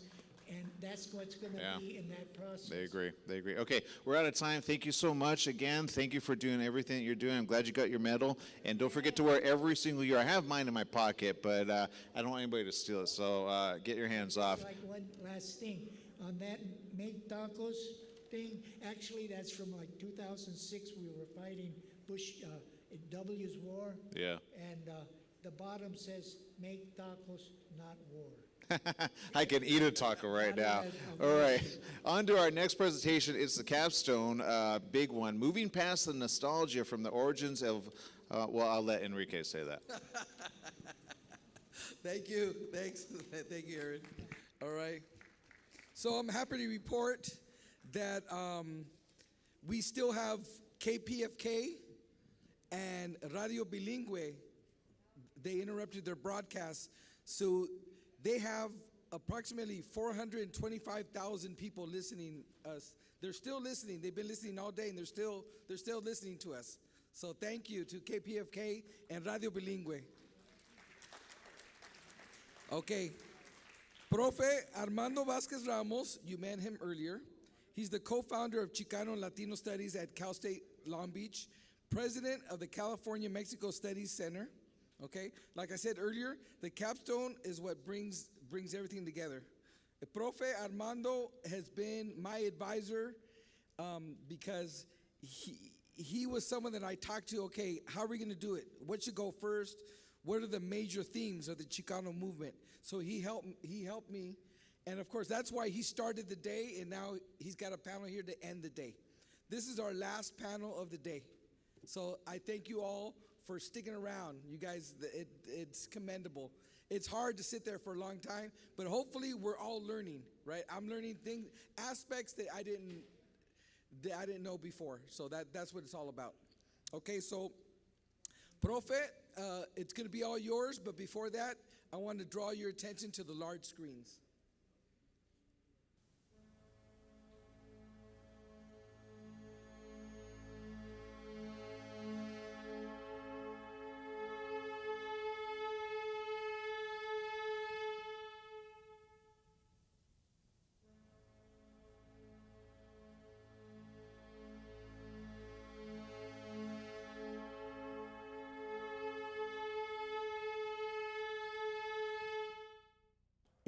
In March of 1968, the East LA High School walkouts creates the pressure to open the doors of opportunity in U.S. higher education, in particular in California, for Chicanos, for Mexican Americans to be able to enter U.S. higher education. At that point, in the fall of 1968, hundreds of Chicano students begin to attend colleges and universities in California and many other states in the U.S. Southwest. That grows into a national movement that comes out of Denver, Colorado, a Crusade for Justice organization led by Jorge Gonzalez that convenes a national movement in March of 1969 that exceeds over 1,500 participants from all states that had representation of Chicanos and Mexican Americans, and primarily what is known as the Chicano Youth Liberation Conference that conceives the concept of Aztlán, that conceives El Plan de Aztlán, and of course what comes out of that is the inspiration for students to lead the planning, the development of Chicano studies programs, known as Mexican American studies programs at that time. El Plan de Santa Barbara is a historical document that is the byproduct of a summit that took place in April of 1969. Welcome to the Casulas Arena at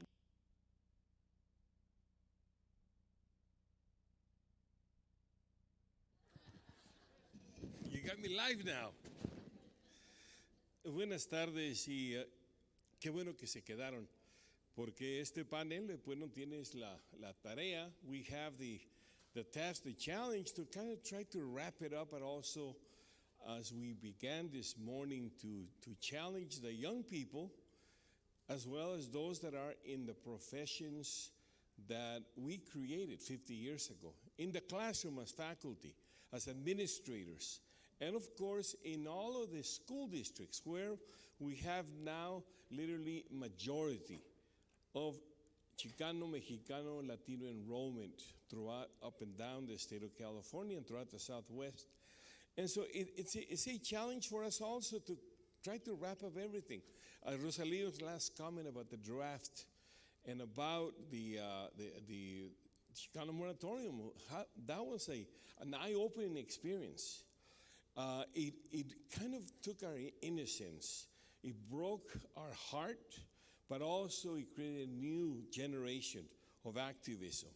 And of course, the draft and the Vietnam War affected all of us. And so I can talk with you about how an 18-year-old was already concerned but protected to be at a college in 1968.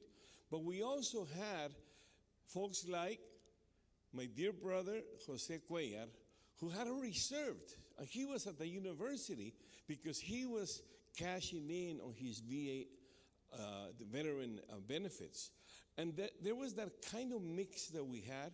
And I will introduce him after Rita Cepeda, who also joined us at Cal State Long Beach about the same time, just fresh out of high school, out of the local, one of the most prominent local high schools in Long Beach, Poly High. And again, it was it's a second generation, you may say, that comes after we begin to open the doors because of the walkouts. So there's so many things that are connected together here, but I don't want to take too much time because we also have, at the end of these two presentations, a recap that I want to make in terms of the work that we're not doing with Mexico to promote Chicano studies in Mexico, to promote the idea of more academic and educational exchange between California and Mexico. So I want to leave it at that because I know that Rita has a profound presentation to go over.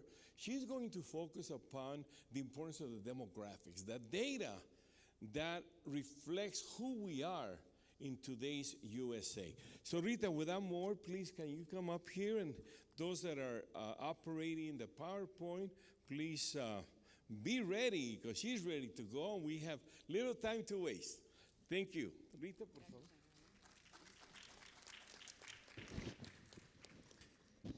Okay, so I understand our friends over there are going to put up the PowerPoint and are going to help me with the slides as we start. We ready? A ver. Can you hear me now? Yeah. Isn't there some sort of commercial about? Can you hear me now? It's a tricky mic. Se cae, mira. Yeah. A ver. Can we have the slide presentation? Thank you. Let's go to the next slide right away. You know, as we were thinking about this presentation, I used to call Jose Benny, but his name is Jose, I know, Benny Criar. We were talking about the issue of this is half a century. The notion that that was then, this is now. And we came up with this sort of interesting proposition that we have the Plan de Santa Barbara with its roots, the tree that has taken us along the way for 52 years with some great successes and sometimes some failures and some unexpected obstacles along the way as well. And that we were now entering the 21st century. We're at the edge of the forest and we have all these wonderful young people. By the way, I know it says later in one of my slides, but do you know that the largest number of Hispanics, you know what age they are? 11. They're 11 years old. So there they are at the beginning of this forest. And we hope that as a result of conferences like this, they have a kind of a roadmap, a little bit of a compass point, because we don't know what the future holds. It's going to be as powerful and perhaps doubly so than what we've been through in the 21st, and certainly for those 11-year-olds, think about this, the 22nd century.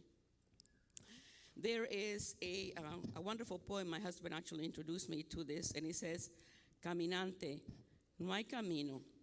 Se hace camino al andar se hace camino, y al volver la vista atrás, se ve la senda que nunca más se volverá a pisar. So it's talk about not necessarily as knowing the way, but knowing that we make the way as we go along. There's another sort of disclaimer I want to do before I start very quickly, and that's the multiple terms, Hispanic, Latino, Chicana, Chicanx, and all of those are powerful, and I love the word that Chich Marin said to us. He said something to the effect that the terms are a description of ourselves, and I quote him, a description of cultures in a myriad of expressions. He also indicated that this variety of approaches is both perhaps an opportunity and a challenge for the 21st century and certainly the 22nd century. Who are we? And I think that's where we go next. A very real, perhaps database discussion of who we are. He also said something interesting at the end. He said this myriad, this diversity, this way in which we view ourselves is perhaps a phenomenon of the American experience. Okay, so let's go on to the next piece. Next slide, please. Now, there's been lots of folks that have looked at the Plan de Santa Barbara and examined it from top to bottom by ourselves, by the way. We've been highly critical and highly, como te dijera yo, me sale lo de Nicaragua a mí de vez en cuando. We are very grateful for that wonderful platform and stepping stone that has guided us in one way or another as we made our trecha, our way. But the two major criticisms about the plan have been, first, it's androcentrism. And what do we mean by that? The plan, by its very nature, in 1969-70, had a masculine point of view at the center of a worldview. And the other thing, without even meaning to, somewhat marginalized women. Not entirely, because I'll give you some data later on about what's happened with women in the meantime. But certainly the other issue had to do with what's called heteronormativity. What is that? Well, that is the concept that heterosexuality is the preferred or normal mode of sexual orientation. This is an age-old quandary, but one that our students, 11 years and up, 28 and up, 30 and up, are really facing right now. And we need to be able to identify and make that part of our process in the years to come. Next slide, please. So here's the bottom line. I'm a researcher. I was trained as a researcher originally. So for me, demographics and real data are crucially important to tell the truth. We can use it as a base, not to hem us in, but certainly to guide us. So who are we really? How can we redefine or define the issue of race and ethnicity, which, by the way, is used interchangeably? Some people think, I remember a conversation with my granddaughter, that Hispanics are a race. Well, we're an ethnicity. And yet, in the census, they say Hispanics, and you've seen that bit, non-white, black, et cetera, et cetera. Well, what the heck? How do we define that? Which one which? So the other issue is age. And I've already said we're extremely young. We're the youngest cohort, demographic cohort in this nation, where the greatest number of us happen to be 11 years old, ladies and gentlemen.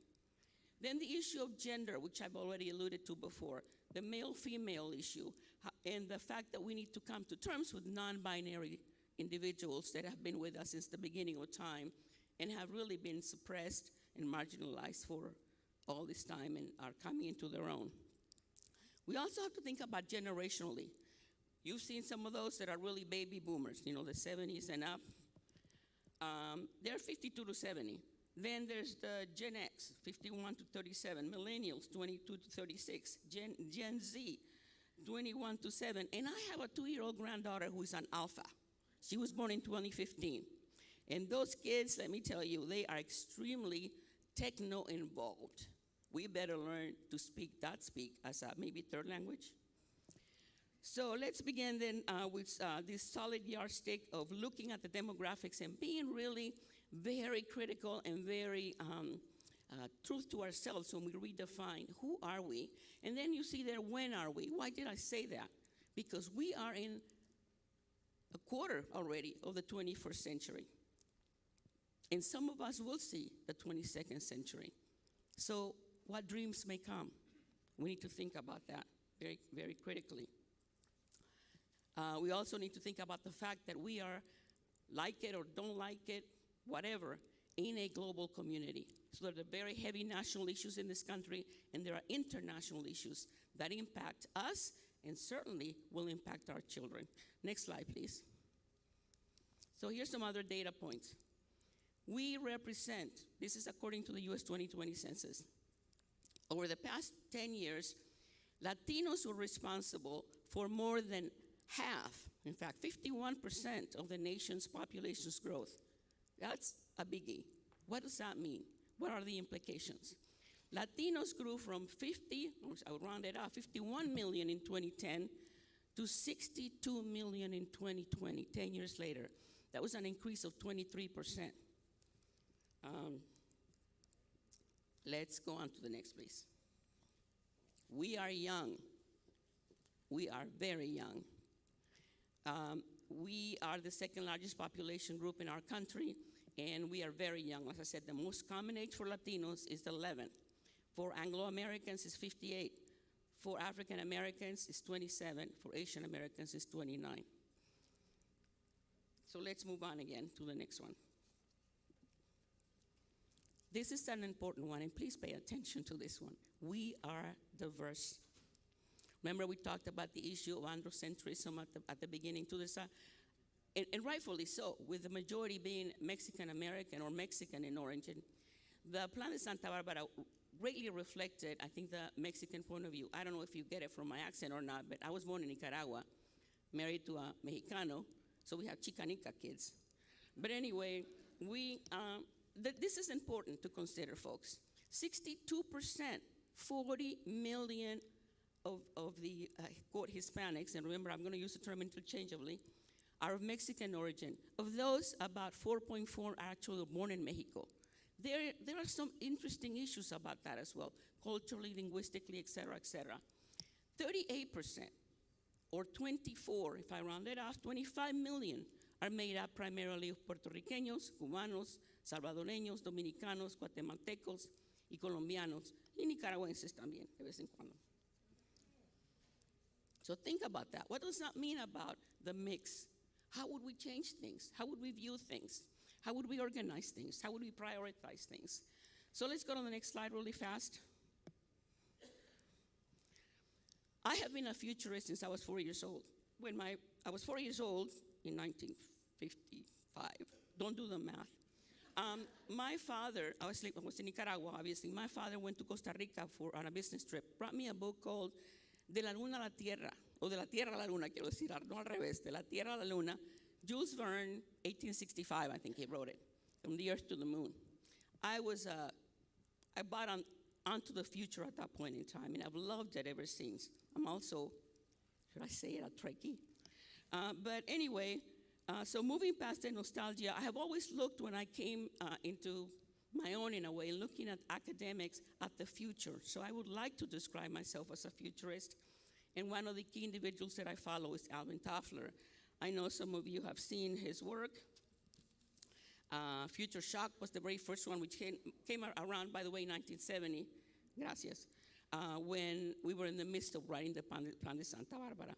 Well, his last book that talks about the future is in 1990, and it was called Power Shift, Knowledge, Wealth, and Violence at the Age of the 21st Century.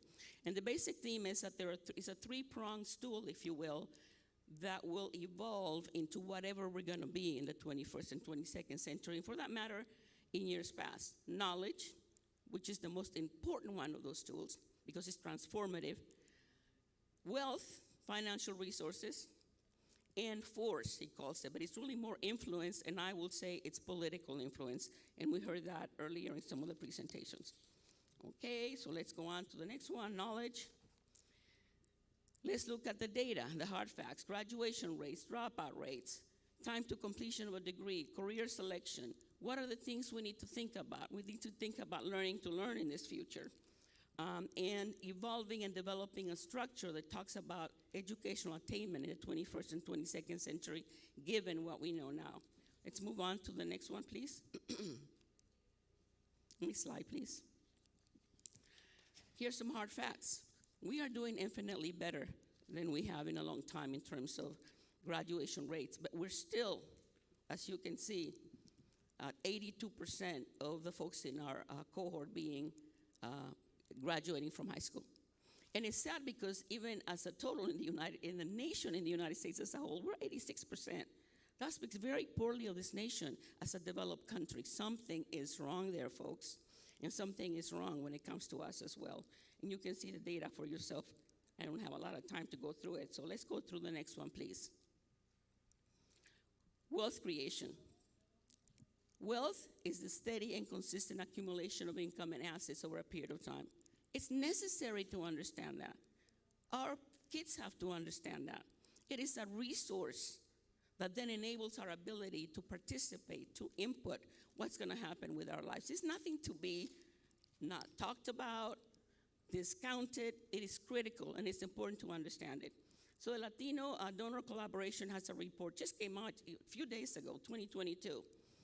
And they say that's as a foundation for creating wealth in our country by capitalizing on the growth of U.S. Latino cohort through mainstreaming, marketing, media participation, appointing Latinas and Latinos to executive leadership roles, to boards of directors, investing capital in this cohort for the benefit of our total economy. That is critical for the 21st century. We can't shy away from it. Can be an afterthought. Why? Let's go on to the next one very fast. Who owns the wealth in the U.S.? I guess you know that very well. In 1990, white households owned 90.7% of the household wealth in the United States. So that's where, obviously, wealth creation has been and stayed for a long time. We are making inroads, but we have a very long way to go. Let's go on to before I move on, interestingly enough, although we seem to be at the bottom in terms of average, medium income, and high income, we nevertheless make up, if we were a country, Latinos, and our buying power or GDP, we would be the 5th largest nation with that level of GDP in the world, because we're talking about $2.8 trillion that our community has the ability to use, despite the fact that we're at the poorest end of the scale. Let's go to the next one. I think that's self-explanatory. That talks to you about average, medium, and top 1% in terms of income. I'll tell you right now that the average income for Latinos in 2020 is $42,000 for a family. Medium income is $31,000, and there's a top 1% out there, which is $212,000 a year. You see the difference, though, between the top in terms of whites and Asians, where they are at $401,000 in the top 1% and $404,000 in the top 1% vis-a-vis what we have to deal with. We are at the bottom of the scale of all ethnic and language minorities in the United States, with a median income of $31,000 a year. How does a family make it? Let's go on to the next one, fast. Power and politics. Remember what I told you about Latinas before? Well, here we are. We're 19% of the population, and yet we only make up 1.4% of all elected and appointed officials in this country. Dismal. We are not equitably represented. The place where we seem to show some gains is very interesting. The Latinas represent more than a third of all Hispanic elected officials in the last 2 decades between 2000 and 2020. And I can't read, you can read for yourself, but let's talk about one of the places where politics begins to be the stepladder, and that's school boards and school board memberships. Let's go on, please. Some good news, despite the fact that we're not equitably represented, nevertheless, there are now 52 members of Latino members of the 117th Congress of the United States. 45 serve in the House, 7 in the Senate. And you see three Republicans. That's another issue. What are the issues about Republicans and Democrats in our polity, in our politics and policy representation? One woman, as you can see, and you can see how many are in the House, which has obviously been a lot larger. But interestingly enough, 35 years ago, there were only 14, and they were all men. So let's go to the proposed next steps. Where do we go from here? We really need to have a convening of a multiple-day strategic planning update symposium, perhaps considering the constructs I've just talked about. We have to establish, as we always have, some sort of coordinating committee, because it's very complex to look at demographics, age, economics, etc. And we need to find sources for, are we going to call it the Plan de Santa Barbara of the 21st century? I don't know. But that's what I came up with for right now. We have to develop a planning framework and strategy within this revised socio-cultural framework, this diversity, this very young Latino group, making up for for two of the errors, or two of the criticisms, I would say, of the original plan de Santa Barbara. And let's finally go to the end. Next steps. As I said, establish the current demographic parameters. That'll be a big picture. Who are we? Consider the responses framed within those three-pronged approaches: knowledge, wealth, and political power. And finally, folks, we have to address the issues that are critical to the 21st century. Thank you. Thank you, Rita. Thank you very much, Rita. I was being pressured by Dr. Loco. He started giving me the eye. He goes, hey, the time? No, I think that it was essential for us to have this foundation, this background, because we've had at least three long conversations to prepare for this capstone session, and it's my great pleasure to introduce Jose Dr. Loco Cuellar. And I want to admonish you one thing, okay? Do not believe him, because he's going to tell you that I bullied him into the Chicano movement, okay? He does it every time. And how could I bully Dr. Loco? But anyway, we met on the campus of Cal State Long Beach in 1968, and we have been connected in so many different things ever since then. But it's my pleasure to introduce Dr. José Cuellar, anthropologist, profesor, investigador y músico, musicólogo. Muchas gracias por estar con nosotros, José. Thank you. Muchas gracias, Armando.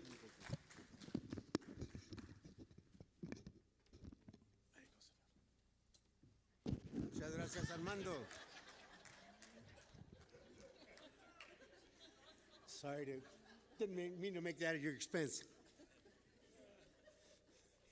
I really appreciate this opportunity, and it's really wonderful to reconnect with Rita and Armando and the rest of you that I've seen. I haven't seen some of you for a long time. Rosalio, Al, Toby, hate to name everyone because I can't right now, but I really appreciate this opportunity to be here and see some of you que were part of this movement, initiated this movement. And so my intervention is going to be in a way to respond to the issues that have been addressed, and in some ways to address it from the perspective that evolved my evolution and development in esta área. I came to academia to be a better musician. I had been kicked out of a recording session in Hollywood in 1966 after being in Las Vegas and being in the Air Force, and I didn't know what to do. I thought, well, maybe I'll become a barber, go to barber school. As I'm driving back from Hollywood to Orange County, and I said, no, I want to be a better musician. I should go study music. Long story short, I went to this community college in Orange County, Golden West Community College. I happened to have been lucky enough that the director of the band was Tom Hernandez. Well, let me tell you the story of what it goes down, because this was 1966. I say, I want to go to community college. I go to Golden West Community College. I get in line to pick up my registration materials, and the line is full of surfers and beach bunnies in shorts and huaraches, just waiting for the surf to be up so they could go surfing. There were 3 Chicano vets, and Ana Garcia were the only Chicanos on that campus. So we decided we should start recruiting. And we went to Fountain Valley, which was a farm worker community, began to recruit people. The world famous indigenous Chicano James Luna, the late great James Luna, was part of this. So that's how I began to see there's not enough people here. And we started doing recruiting at the community college. I got my 2 years of music, but I still had another year of support from the GI Bill. So I said, well, I'm going to transfer to Long Beach, entonces, get my money. Because now I was hooked on the money. I got my degree, I got my music education, I was going to continue at Long Beach. I went to Long Beach in 68, fall of 68. Reagan had mandated that teachers had to teach another class. Instead of 3 per semester, now I had to do 4 per semester. So no teacher was taking an extra student in their class at all. So I'm going around trying to get in music classes, nada. Okay, sociology, nada. Social work, nada. I ran out of options. Political science, I went to anthropology, Fortunately, they said, okay, pásale, you know. After a while, Carol Swartrout, the teachers, let me in her class, and I had 15 units of anthropology. It was interesting. I was beginning to get into it. I took this class and ran into this Filipino, Mexicano, Chicano-ized Filipino. His dad was Filipino, his mom was Jewish, but his name was Tony Miranda, and he was from West Side of Long Beach. And Tony was in this class, and I saw that he took good notes, so I started hanging around with Tony. Here comes this story, though. Tony and I are walking down the classroom, or down to the student union. Here comes Armando. There's a UMAS meeting at 5 o'clock. Be there. I said, what's UMAS? United Mexican American Students, be there. Tony says, I'm Filipino. He says, I don't care. You look like a Mexican. Be there. I didn't recognize it until the other day. I said, shit, that's bullying. He bullied me into this. So I went and I was there and I continued my education. I got recruited to UCLA because we demanded a lecture. Tony and I went to this class. We were in this class on social change Tuesday in the morning. Teacher was late. Long story short, he got upset, left the classroom. I had been up all night, jamming a Monday night blues session, so I was all crudo y desvelado. So I went to the class, and the guy says, if you're not ready to learn, I'm not ready to teach. Leaves the classroom. I said, Tony, ¿qué pasó? What happened, man? I said, I'm ready to learn, man. I came here. I didn't stay up all night for nothing. So we went and forced him to give us a lecture. Sat there, took notes.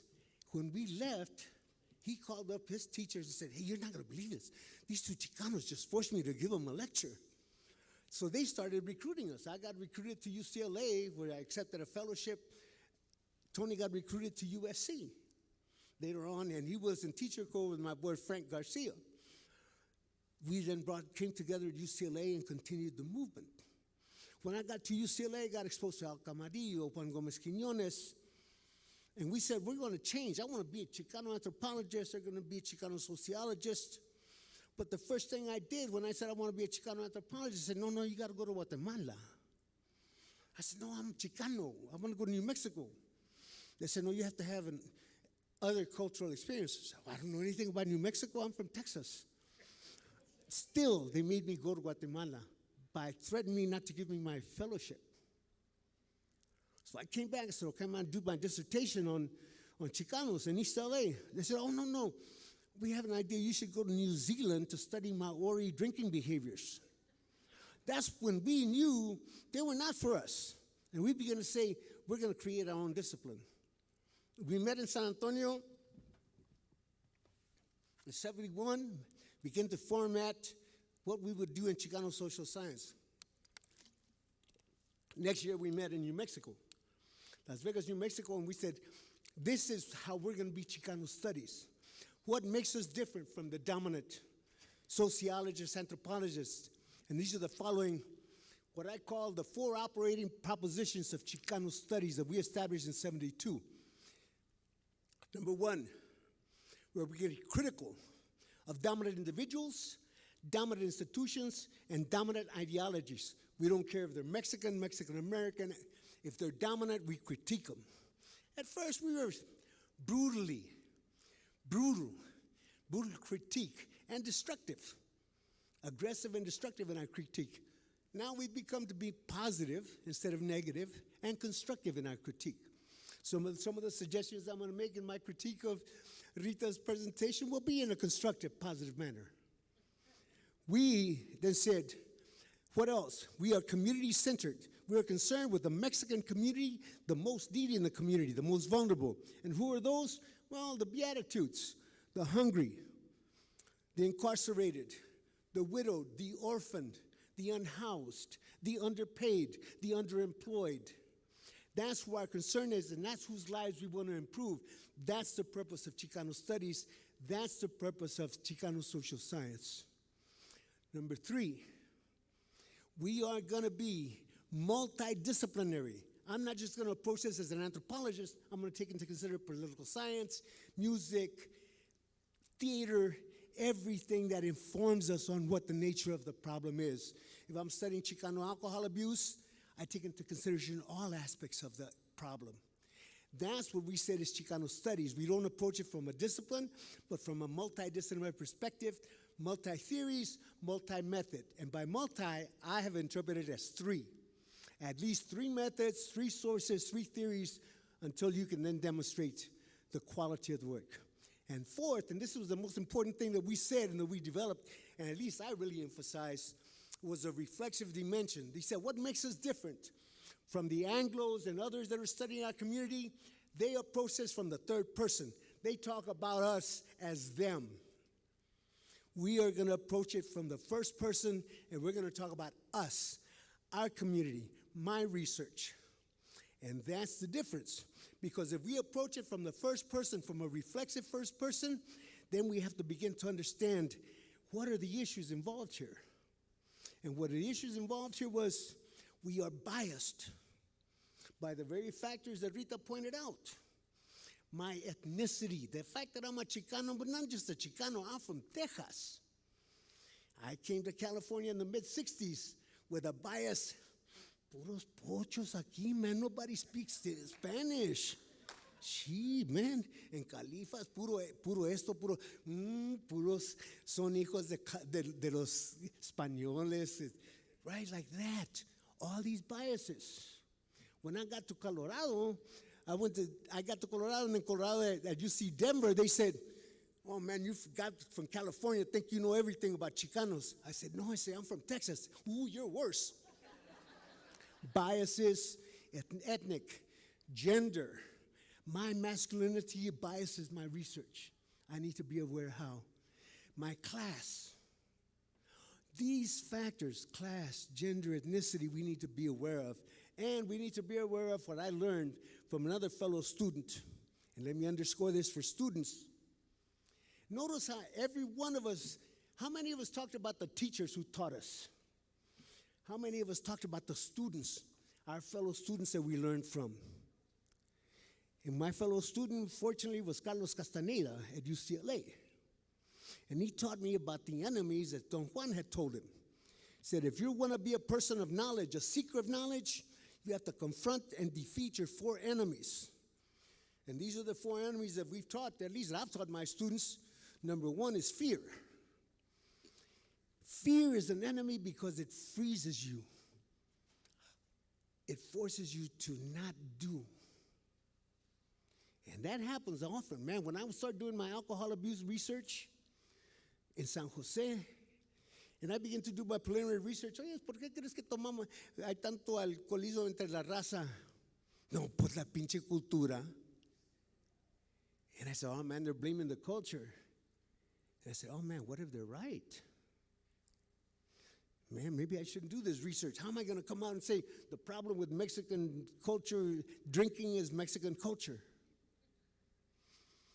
Maybe I shouldn't do this project. And I said, Chale, you know, if I'll let the chips fall where they may. If that's the truth, if that data shows that, then I'm going to point to that and demonstrate how that is. We have to do in spite of our fear. Fear, enemy number one. Enemy number two, clarity. If you're a Chicano, you come to university, say, well, Chicano all my life, man. I'm going to get an A in Chicano studies. I've had students do that. And you start talking to them, and they go, yeah, I know. The enemy of clarity. If you think you know, you will not learn. So you need to pretend you're confused and you don't understand. That's why those of you that have read the teachings of Don Juan go, how could Carlos be so dumb? He asks all these stupid questions. That's the way anthropologists are taught. You act like you don't know. You don't pretend like you know, because otherwise you will not learn. If you can conquer fear, you can deal with clarity, then the third enemy is power. And we teach our students personal power. All of a sudden I start gaining knowledge and I start saying, you know, power is influence. Influence is money. The more you know, the more your consultation rates go up. I've been giving this lecture for free. No, hombre, I work hard. I should get some more money for this. We forget we came in this to help the vulnerable, not to help myself. We didn't come into this business to make money. We would have done something else if we wanted to make money. We came into this business to help the community, so we need to keep that in mind. Power is for the community. Power is not for the person in charge, and that becomes one of the issues. Finally, the last enemy that we have to face is fatigue. Y'all are facing it now.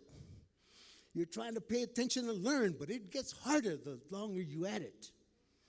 So we need to teach our students how to act in spite of their fears, how to pretend to not know and to want to learn, how to remember to stay. I'm here for the poor people, and I'm not here for myself.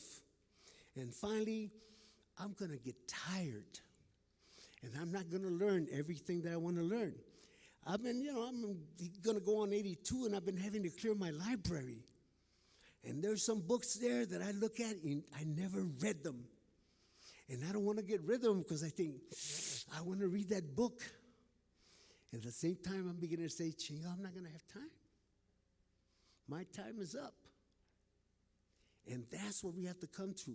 Fatigue, ultimately, Don Juan told Carlos, and Carlos taught me, death is our enemy. So those of us who are in Chicano studies, I argue, and my pretension would be, Chicano de Santa Barbara was a dream deferred in certain ways. There are no Chicano studies programs that have a PhD except UC Santa Barbara. UC Berkeley has a program with Chicano studies, is a program of ethnic studies. At San Francisco State, we got a College of Ethnic Studies with a Department of Latino Studies. We got departments in every one of the 5 and a minor program in race and resistance. That multi-ethnic program was developed by the Third World Liberation Front, where they said we have consensus on everything. At San Francisco State, when I got there to be chair, George Wu, Asian American Studies, sat me down and says, look, Cuellar, before we go to our dean's meeting, we're gonna meet, and I'm gonna tell you what I'm gonna say, and you tell me what you're gonna say, because we shouldn't have any surprises. When we're in there, we are together. When we decided to do ethnic studies in the GE, we said, okay, we're gonna agree on consensus, because that's the things we can't agree on. Let's find those that we can and move forward on this. Those are the issues I think we face in developing the Chicano studies. We need to have 40 million people of Mexican descent. We need Chicano studies. We may need Latino studies like we have at San Francisco State, but we need a Chicano studies program that focuses on the issues of Mexicans in the United States. That's the elephant in the room, folks. You know, Rudy told us, why do we say Latino? Well, because anything but Mexican. Mexican is still, we saw in that picture, we are not dirty Mexicans. Now, we are nice Hispanics. With all due respect, that's what the dominant said, and certainly maybe what unites us with Cubans and Puerto Ricans might be our Hispanicity, might be. When I went in 1961, when I was stationed in Puerto Rico, I went there because I spoke Spanish, and I was going to be a place that spoke Spanish. It took me a month to figure out what they were saying. Because I'm from Texas. And the other thing though, is the girls thought it was cute the way I talked. Órale, vato. So I didn't stop talking like a Chicano because it got me a lot of attention. There's benefits to continue to be a Chicano all your life. And we argued. We are for self-definition and self-determination. You do not have the right to call me Latinx if I don't want to be called Latinx. We respected the person that wanted to be called Mexican American, person wanted to be called a Chicano. You call yourself what you want, I call myself what I want, that's what we respect. And I don't see that happening now. People that came up, and I'll just critique that right now, and then you can come at me, but X is what we use in a barrio to X out. X, Latin, American, Latin, X. It X's out American, it X's out gender. X has never been inclusive. Please, X has always been exclusive. Challenge me. Come on. Let's be respectful. Giving everybody the name that I think is demographically valuable. That's what we saw in the Capital Group that promoted this. If you see, there's a documentary called Brown is the New Green, George Lopez and the American Dream. That documentary documents Latino was a marketing strategy to identify a population to sell them stuff. And that's exactly what is in this presentation. We are a marketing population, and if we can think of Latinos as a market, then we can talk to corporations. We may be a market, but we need to begin to think about ourselves in a different way than just a market. And just because that model that was presented, we've seen it before. That was the model of integration we heard long ago from the LULACs when I was in high school. That was the same model. You saw the statistics. Blacks were number 1, number 2 for a long time. How did they fare? How are they doing? Asians are way up there. How are they doing? There's no evidence that shows if some of us get a lot of wealth, that's going to trickle down to the rest of us. Where? Donde? Not even among the whites. We need to be critical, holistic. They're going to go into the woods. Don't get hung up on the trees. Understand what kind of forest it is and what the significance it is. We need to be aware and not think that we know. We have to constantly ask questions. We have to not think it's power for us, but power for the powerless. And we need to remember, we're going to get tired, y'all. Thank you so much for your patience.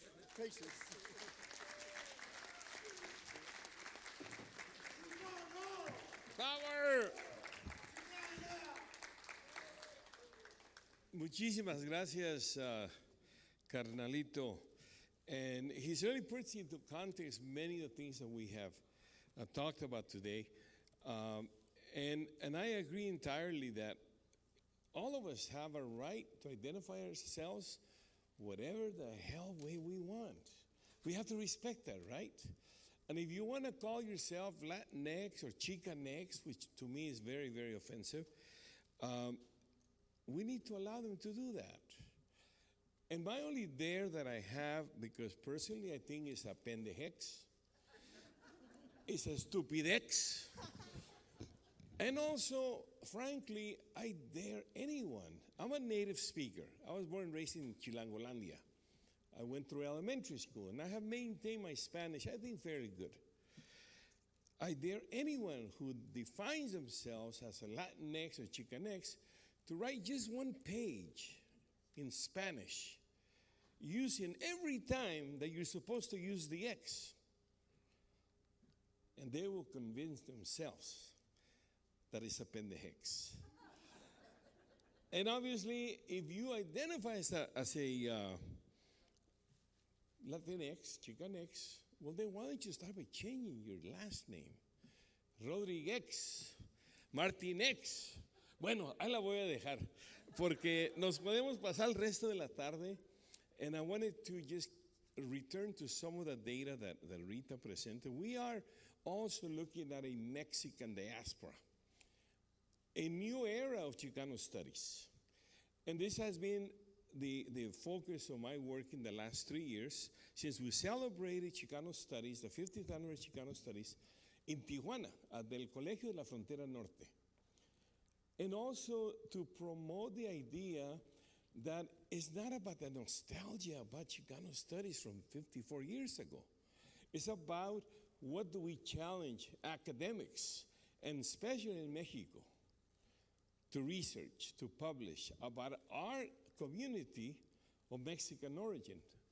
Rita laid it out.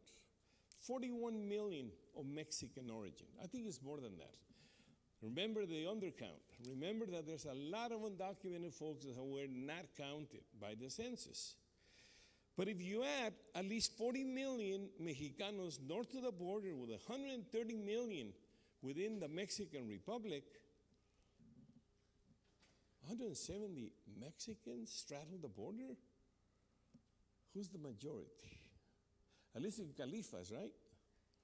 So what we're talking about here is also promoting that in Mexico they understand the human capital that we represent as Mexicanos. And I'm not excluding the rest of the Latino population. I'm saying we are an extension of Mexico. Mexico still has not captured the wealth of that human capital. And I think finally, in terms of the work that we have been doing, taking Dreamers to study abroad in Mexico over the last now 7 years, we're building a relationship with UNAM. And this is why I invited these two professoras about to get their doctoral degrees from UNAM to talk about the work that we're doing to build a connection with UNAM to offer Dreamers, because todos son mexicanos nacidos en México, tienen derecho a estudiar en la UNAM. Y UNAM está así, están listos para recibirlos. Pero lo que necesitamos es la visión. And so I have asked Isabel Medina and Esther Alonso to talk a little bit about the work they're doing. Isabel for 3 years now with us, and also Esther for a little bit over a year.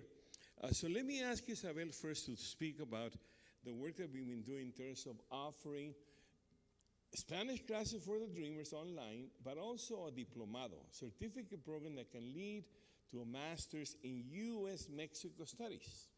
Isabel Medina, adelante. Sí, muchas gracias. ¿Sí me escuchan? Ahora sí. Ahora sí. Ok. Buenas tardes. Antes que nada, quiero agradecer profundamente al profesor Enrique Murillo y al profesor Armando Vázquez por invitarnos a este importante evento. Muchas gracias también a todos ustedes por su calurosa bienvenida y por hacernos sentir parte de esta hermosa comunidad, porque finalmente eso somos, ¿no? Somos una comunidad y aquí estamos para conectar, y qué mejor forma de hacerlo a través de puentes y lazos académicos.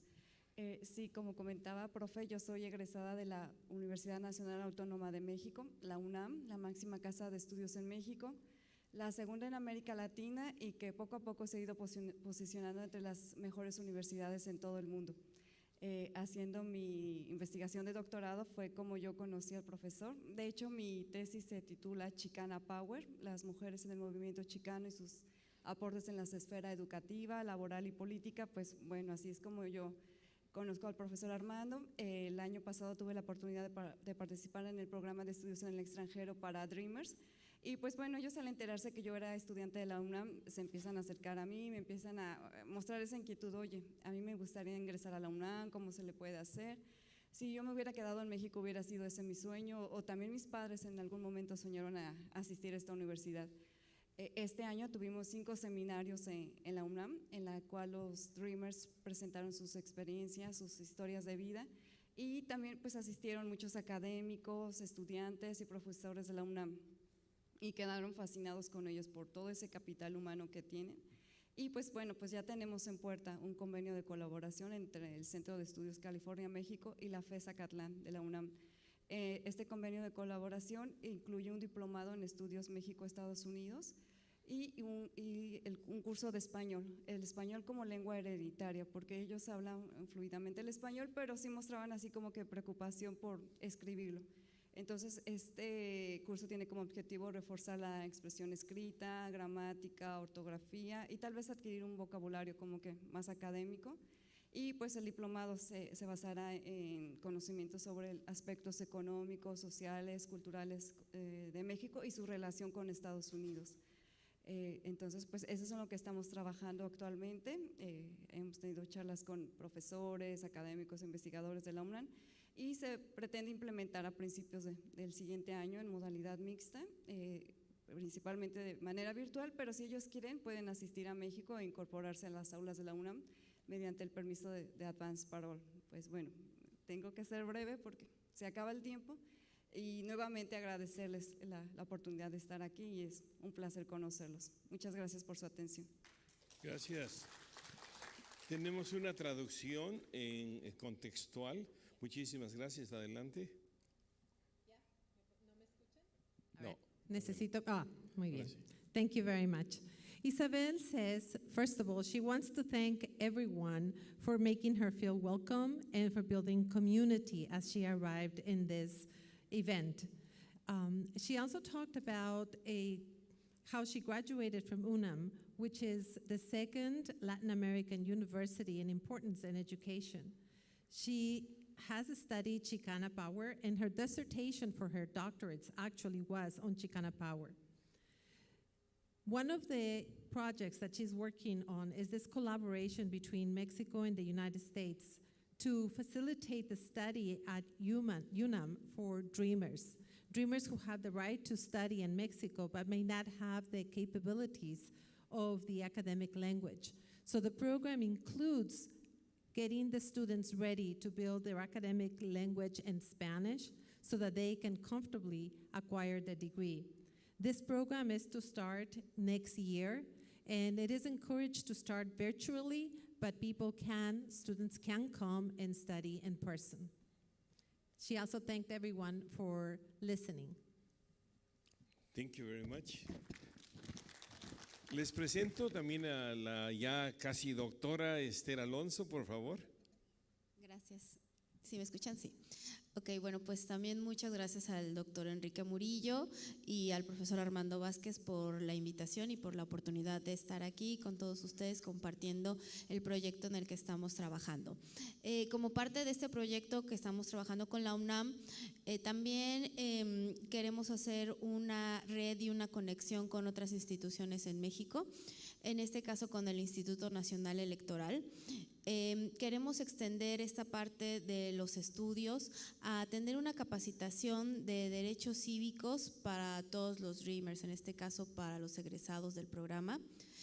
Todos ellos cuando regresan tienen una identidad mucho más reconocida como mexicanos, como biculturales, ¿no? Se dicen que soy de aquí y soy de allá.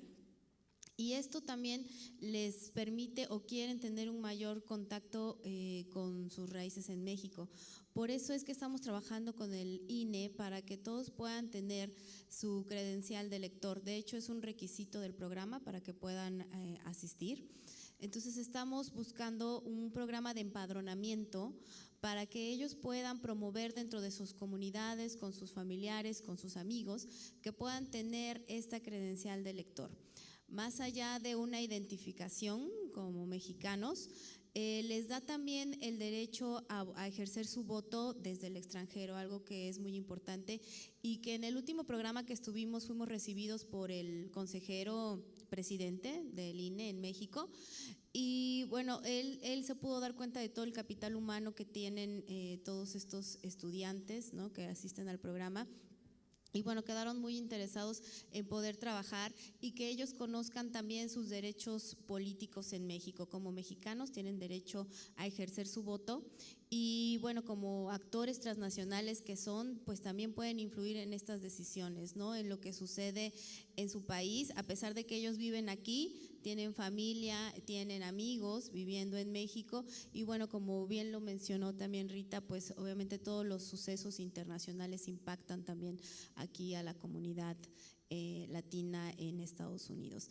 Entonces, bueno, es parte de lo que estamos trabajando, estamos queriendo crear un puente, ¿no?, de conocimiento, de relación entre California y México a través de este programa, a través de los Dreamers y que esto pueda representar un crecimiento, ¿no?, tanto educativo, de oportunidades y de identidad para toda la comunidad. Entonces, bueno, pues eso es parte de lo que estamos haciendo. Muchas gracias por su atención y por estar aquí. Thank you. Muchísimas gracias. Adelante. Esther also thanked Dr. Murillo and Dr. Vasquez for inviting them and having them here, echoing her colleague. She talked about the project of UNAM and how it there is a project that is developing to expand beyond the university. They want to make sure that the rights of the dreamers are not only respected but exercised, and they are building their ability to be Mexicans and exercise the Mexican identity. There is a need for sponsors so that this education on civic rights takes place. They need to know, they want the dreamers to know that they can exercise their Mexican identity in civil rights and in person and vote, but also educate others about their rights. The international issues are part of the tapestry of the people that lived outside of Mexico, and they feel that the education provided to dreamers can reinforce the Mexican identity, but also the civic identity. Muchísimas gracias.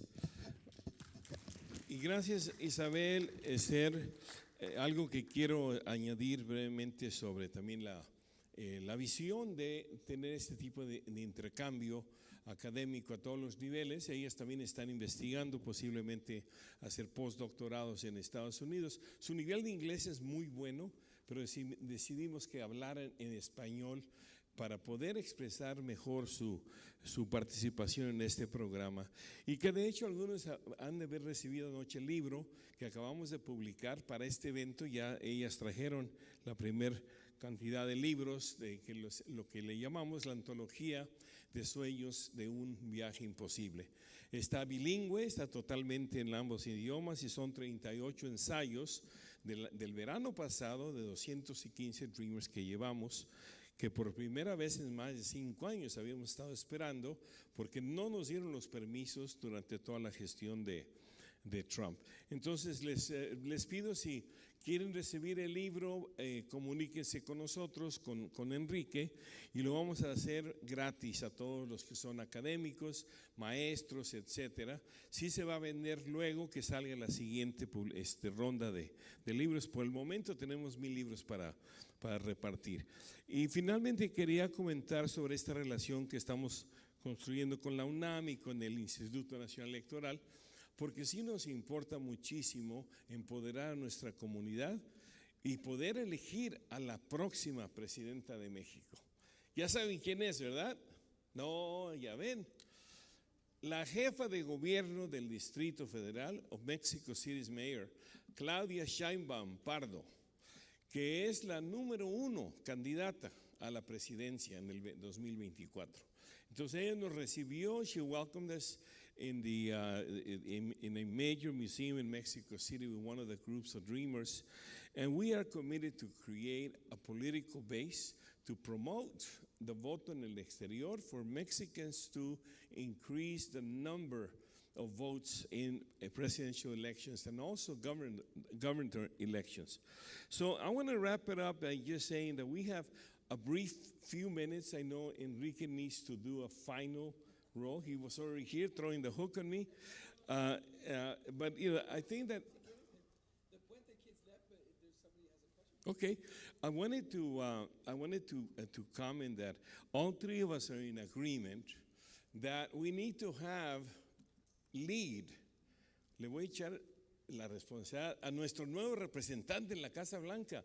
We need to lead a new Plan de Santa Bárbara type of conference. Rita lo puso en el contexto multi-day, porque esto es apenas, it's just a scratching the surface. I mean, we're barely touching on so many topics. It's impossible to do in such a short period of time. So it's something that we wanted to recommend jointly to you, Enrique, como si no tuvieras nada más que hacer. Pero es algo que se puede empezar a planificar y quizás enfocarlo específicamente en el sistema de Kelsey University. Ahora, ¿dónde tenemos la más grande cantidad de alumnos universitarios? Es en the community colleges. I don't know, Rita, how many Latino students enroll in the 113 community colleges? Hello. Okay, I'll go over there. Bien rápido.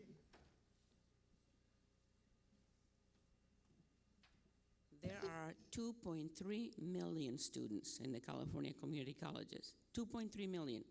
It's the largest system of public post-secondary education in the world. I like to say in the universe. And of those, 46% are Latinos. So think about that. Of the Latinos, about 54% are female and the rest are male. So it is a huge, huge resource in 114 community colleges from the border to Oregon. Thank you, Rita. And we know that in the CSU system, we're in the range of about 45% of 500,000 students, 475,000 students in the 23 campuses of the Cal State University system. We're going to be the majority. And so what are we planning for? What are we anticipating is necessary, especially as it relates to that huge number of potential transfers from the community colleges? So, Enrique, te damos nuestra recomendación, piénsalo, y finalmente nada más quería también proponer la idea de que podemos mantener una red de comunicación, ¿no? The guys that you have in your mailing list, etc., that we can continue maybe some type of a newsletter or a connection. So I want to conclude with that because I know that it's already 10 to 4. We have exceeded our day for at least an hour. Enrique, otra vez felicidades y muchísimas gracias por invitarnos.